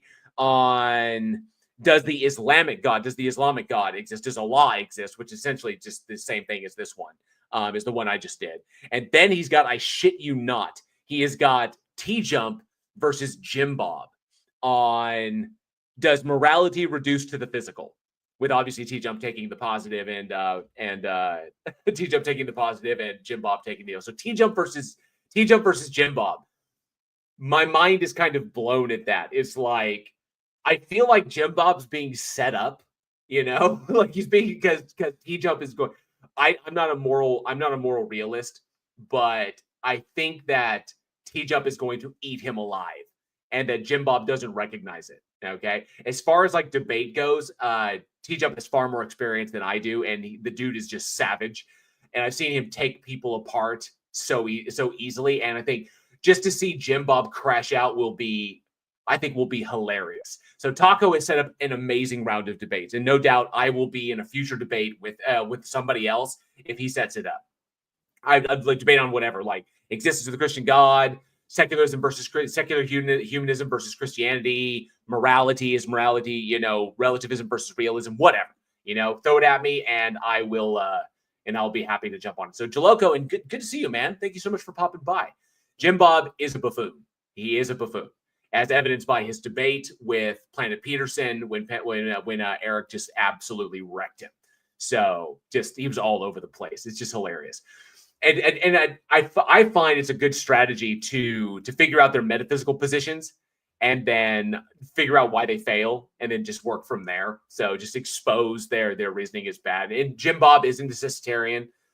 He holds that, these things are prescriptive. And so the thing, I think what it is recognizing when the believer or the theist or whoever it is, recognizing when they are trying to get the non-believer to argue or provide a justification for their own positions, which require a God without a God. So it's kind of like they hold the moral realism. They hold that there is a source for objective moral valuations, and it's their God. But if I don't believe in a God, then how are objective moral valuations grounded? Well, atheism doesn't entail a moral position. Okay, that's a different question. So I just go with moral realism, because I hold that objective morality is impossible, because it's mind dependent, nonetheless. And they touch on the Euthyphro dilemma. The Euthyphro dilemma is either the God is not ultimate or moral realism. The God is not ultimate or moral realism is confirmed. So we never even got to that as well, which I really kind of wanted to touch on because it was mentioned. So yep, Captain Lurk, Cave Apes won again. Yep. Oh man, I just realized how hungry I am. I am hungry. The energy is the adrenaline is past, and now I'm like starting. I still have to do my workout, so I still have to hit the gym. But man, I'm like really hungry, and I don't know what I want. I think there's some chicken. I think I have some chicken breast in the refrigerator that I can eat. But that was fun. I enjoyed it. I hope you guys did as well. This was good. Use a lot of brain power. I just like losing weight just by thinking. Ooh. But this was good. I enjoyed this. I hope you all enjoyed it as well. I have new content coming up once I get the audio situation fixed, and I'll have new content. I hope you guys enjoyed this one. I keep saying that. I'm kind of like rambling at this point because, I think it's time to close it out. Didn't have any other questions. So obviously look for more debates. Breakfast Tacos, link is in the description. I tagged him in the description of this one. And I'll have new content coming out. And of course, Stage of Reason every third Sunday of the month. If you want, this previous Stage of Reason was really fascinating. You can see me spank Gregory and a really surprising appearance by Otangelo. Like surprising. It's like we didn't expect that. So if you're curious, go check that out. But nonetheless, this has been good. So I've been JL. This has been a debate. Thank you to Taco. Thank you to Politics Discord for hosting it. Leave your thoughts in the comments below. Love to hear what you guys think. Maybe some suggestions for the future, suggestions for future debates. That'd be great.